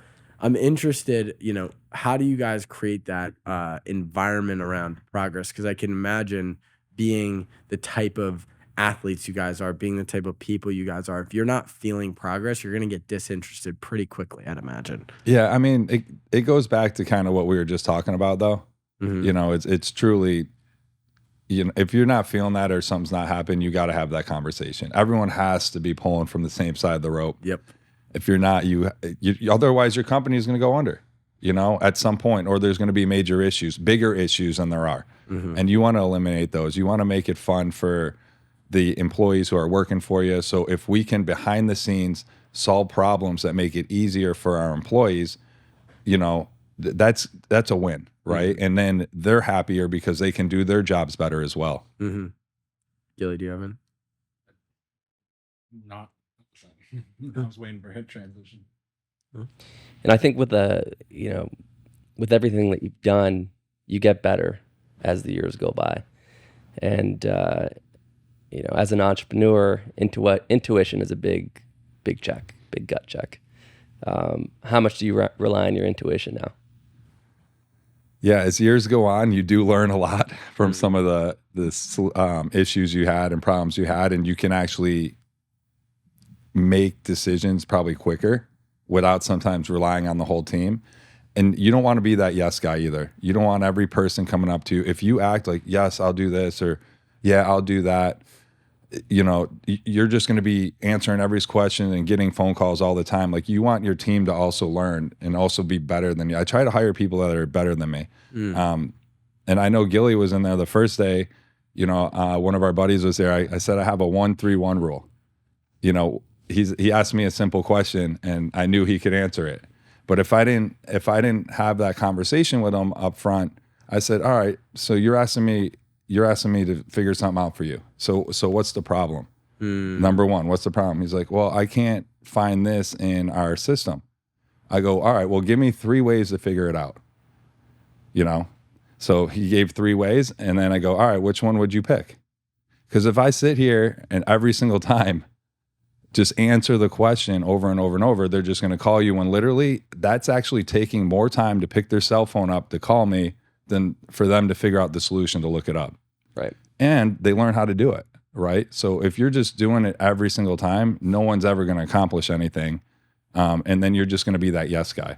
Right. And you got to learn those lessons. Yeah. Like, it's not always going to be perfect. Sometimes you make mistakes, and that's where the growth comes in. But I also tell them, if I ask you a silly question, give me the 1-3-1 rule right back. Love that. But that's that, that's that willingness as a leader to, be a lot of people lead from the perspective of do what I say, not what I do. And very rarely are leaders willing to be in the other seat where they're getting checked, where people are calling them out, and rightly so, or whatever the situation is. I'm wondering, from your perspective as a leader and as a team builder, what are you working on? What are you trying to get better at right now? What I'm trying to get better at, that's a great question. It's a loaded question. For me personally, I'm trying to get better at getting our brand story out, our Gronk Fitness, what we actually do, designing gyms from beginning to completion. We're a one-stop shop for all your fitness needs. I'm trying to understand how to better get that message out there with our team. And that's kind of why we're having that conversation today, right? Which is cool. Personally, I've been trying to get better in the morning at getting my workouts in. So I know that I'm just fully ready to, lock in and go for my team members, and so that's important to me, because when I have full out energy, everyone's winning, and going to Gronk Beach and going out on some days that I probably should take a step back. There's so many events that we get invited to. There's so many networking events I do, but I also have to be very open-minded of how many adult beverages to have. Maybe I kick that back to 4 or 5, and then I think I feel a lot better. But also, like, when I'm at these events, what I'm trying to get better at is networking better. I network hard, but how do you get better at networking? And I really, some of the team members that come with us, they want to spend time for 20, 30 minutes with one person, which is great. But hey, we got 30 people in the room that might be able to help benefit us, or us benefit them in such a positive way. So, I'm trying to learn to get better at is it 3 to 5 minutes, have a conversation, and then almost act like you have to go to the bathroom, but go to the next person. Yeah. You know what I mean? It's like, how do I get to that next person and then figure out their story quickly, give them my time and get their time, and then get to the next person. And it's challenging because you can get locked in conversations. Some people just want to keep chatting with you. So that's kind of been a challenge for me at these networking events, is getting caught up with people and not getting the most out of them when I'm there. And I need to get the most out of the things I'm doing, because my time is valuable. That's an art. And it's also an energy suck. Yeah. In a positive way and also in a negative way. You leave I haven't, fortunately, I shouldn't say fortunately. I just am in a different space right now. Networking takes a lot out of you. And, the other thing too is just protecting your energy. You've talked a lot about energy, so it's been in the back of my head, and how important it is, and how much, what I learned over the years. I think we chatted about this. I was doing 16 hours a day, 7 days a week. It burns you out, and especially if you're a high energy individual, and if you're sensitive to energy, your banks can go up and down and up and down, and that's hard. So I feel you on that. Yeah, but you get better with it. You do get better. You learn how to cope with it better. And then also, you really you can't let your highs get too high and your lows get too low. You got to, that's really good. You truly have to try to stay. You're never going to be balanced. I don't care what anyone says. I'm trying to get more balance. That's fine. You're never going to truly be balanced. It's always going to be like this, but you don't want it to be like too crazy of a roller coaster. You can work on balance. Exactly. Work on balance. And like you said, your balance shifts. So well, I think I was hearing a conversation about balance recently, and it's like, balance doesn't exist if you're doing it right, in the sense of there is no balance when I'm at work. I'm at work, right? And then there's no balance when I'm at home with my girlfriend. I'm at home with my girlfriend, and it's creating these different compartments. I'm interested to know from your, what does a day in the life look like? How are you able to keep this energy the way that you do, not only just from a fitness perspective, but like what is your self-care? What is your like version of preserving and protecting your energy? Because it is probably one of the main drivers to your personality and your success in general. Well, I'll tell you one thing that I haven't been doing a good job of, because I looked at my Whoop, is the last 28 days, 26 of my days have been awful sleep. Oh, And I mean, I don't look at it that much because I'm just like, I know it's important, but I saw something the other day, like how important it actually is and the way it regenerates your body and your mind. And, you know, I do have to do a better job of that. So that is one thing I don't have like balanced at all right now. And it's trying to get back to that. And that's just because like my mind's always going. And so it's like, how do you kind of try to control that better? You know, so it's not that's one of my really far downs. And so that's one thing I'm not, you know, I haven't been good at all is that the sleep. Do you meditate? I don't. And I heard it's great. No. I think it would be a game changer for you. All right. Well, I have something to look forward to after this. We can chat. We can chat about that offline. But that being and Jamie, you've been working on that. I mean, to take in your life, it's the same thing. Like, can you work out? It's a muscle. And what is it? 5 minutes? 10 minutes? I mean, you start at 5. For me, what I always worked on was like, all right, same type, you know, bit of ADHD, creative, and you're doing 5,000 different things. How do you just actually shut your mind off into nothingness for 5 minutes? Then you get to 10 minutes, and then you get to 15 minutes. And then you realize like that is an exercise in itself. And the expansiveness that comes from that, you know, that always helps. That helped me with sleep a lot. When do you usually meditate?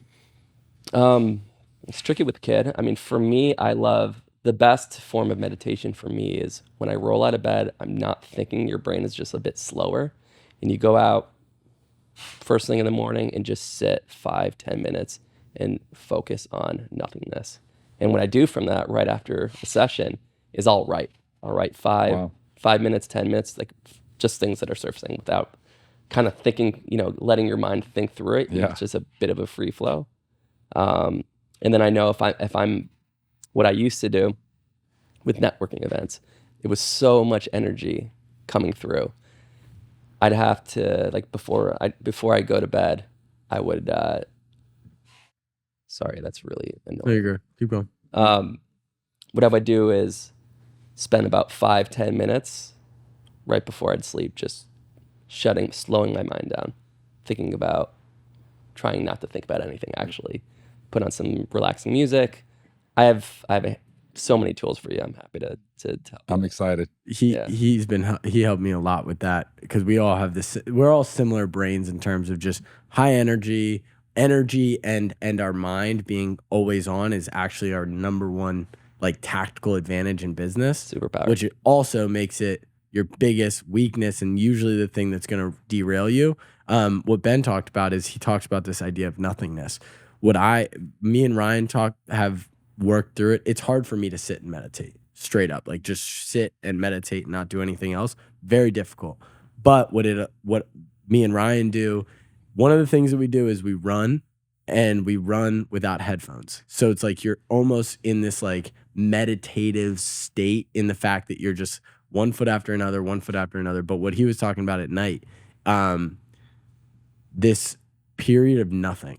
This period of no phone, like no consumption or no output. And it's just clearing. It's not even, it's like a system check. What am I feeling? What's going on? What are my biggest problems that I'm feeling the most stress from? But Ben has been a huge, like he has instilled that in pretty much everybody that he has been around. It's this idea of, you know, making room for just nothing. And making room for the fact that, because again, you have everything going on in the world. Everything is pulling you outside of your actual, like, what's going on in between here. Do you feel that? Do you ever feel like you're pulled in 15 million directions and get overwhelmed by it? Yeah, I try not to say overwhelmed. Okay. You know, I don't, but yeah, it happens here and there for sure. Yeah. You know, there's so many different things in my mind and events and people I want to make sure are taken care of. And, you know, I think one of the things I'm starting to learn is to say no more. Mm. You know, I always That's say big. yes to everything. That's And, big. you know, it takes time to learn that, right? Because you want to try to take care of everyone. And sometimes saying no, it actually helps you out, you Mhm. know, especially mentally. It takes pressure off of you too. So I'm starting to get better at that. But I'm excited to try this meditation. And as somebody that is the life of the party everywhere you go, whether you're in your work or whether you're wherever. I just You're gotta on, stop man. looking at my phone. You're on, man. You're on all the time. And because people and this is an interesting conversation, energy drainers versus energy suppliers. A lot of people can go to you and they're energy vampires. They just want you to take all the energy that you have, that all this good vibes, and they just want to take it. And they want you to pour as much of it into them so that they can then, you know, basically they're usually on E, so they want a little bit of energy from them. How do you discern, how do you identify that and kind of balance that, I guess? Energy vampires are truly the worst, you know? And it's hard to sometimes distinguish who they are right away. Sometimes it takes longer. But when you start to see that or you're starting to feel it, you almost like, you know, you got to make a change. What do you see when that happens? It just depends. Like sometimes right out of the gate, if there's just someone with bad energy, like, you know, we were talking the other day, I bumped into someone, they kind of bumped into me, and just being the nice person I am, just, hey, sorry, man. Like, you know, but then like they're trying to like talk shit. I'm like, what? I'm like, bro, you don't want to say that to me, like this dude, you're sloppy, out of shape, and you're trying to like start a problem right now. Like there's no problem. We're all in a good environment. Like just chill out, you know? And like his buddy apologized to me, and he knew that his buddy even knew he was wrong, right?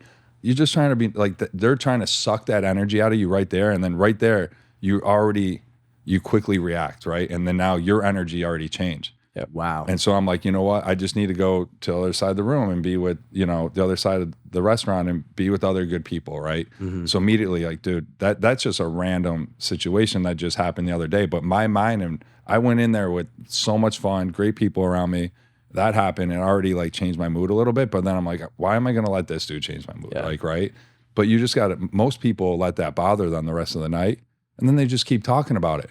And like the last thing I want to do is keep talking about that dude and bringing down everyone else. Like we're all there to have a good time. But that's just a quick example of like, when you see that, you got to make sure that you know, your mindset, you don't let someone else change and suck the energy out of you, because that makes them feel good. Mhm. And when, you know, when you let them win just mentally, or if I change my attitude or energy, then they start feeling good about themselves. It's crazy, you know, that other people want you not to have a good time is what makes them feel good. There's this saying, I'm gonna butcher it, but it talks about there's two wolves, one that's chained up in a cage where there's no light, and then there's this wolf outside that's healthy, full, everything like that. And the question was, you know, it's the angel and the devil type of conversation. And the question was, who do you think wins out in most situations? And most people said, well, obviously the wolf in the light. And the funny thing is, it's who do you give attention to? Because if you feed the wolf in the dark every single time, if you feed that negative energy, that's what you're going to get back. And what you're talking about is such a important example. It's so minor. Somebody bumped into you. They threw off your energy, right? That's a moment where you can feed that. You can go, you'll be like, this asshole. And now all of a sudden it's the talk of the town. Like what you're talking about. Everybody's talking about, oh, and then all of a sudden you're just feeding the wolf in the dark. You're feeding this negative energy. And it really is, who are you going to give the attention to? How do you do that? How do you bank attention into that? Can I add one thing? Yeah. And even in that situation, the communication that you're having in your own head with your own narrative, with that own language, changes your own demeanor. Mm-hmm. So suddenly, you know, this dude walks up to you and he's just bringing you down, talking shit. You're just like, what the, you know, you're in your head like, what the fuck is this guy's problem? Then that's in your head. Yeah. And you're like, why do I have that energy now? Yeah, exactly. And the one thing you got to do is, in that I always learn works best for me, is just kill them with positivity. Smiling. You know, if they come back up to you, you just keep that high energy up, and you know, and you still have good conversations. I think my smile gets bigger.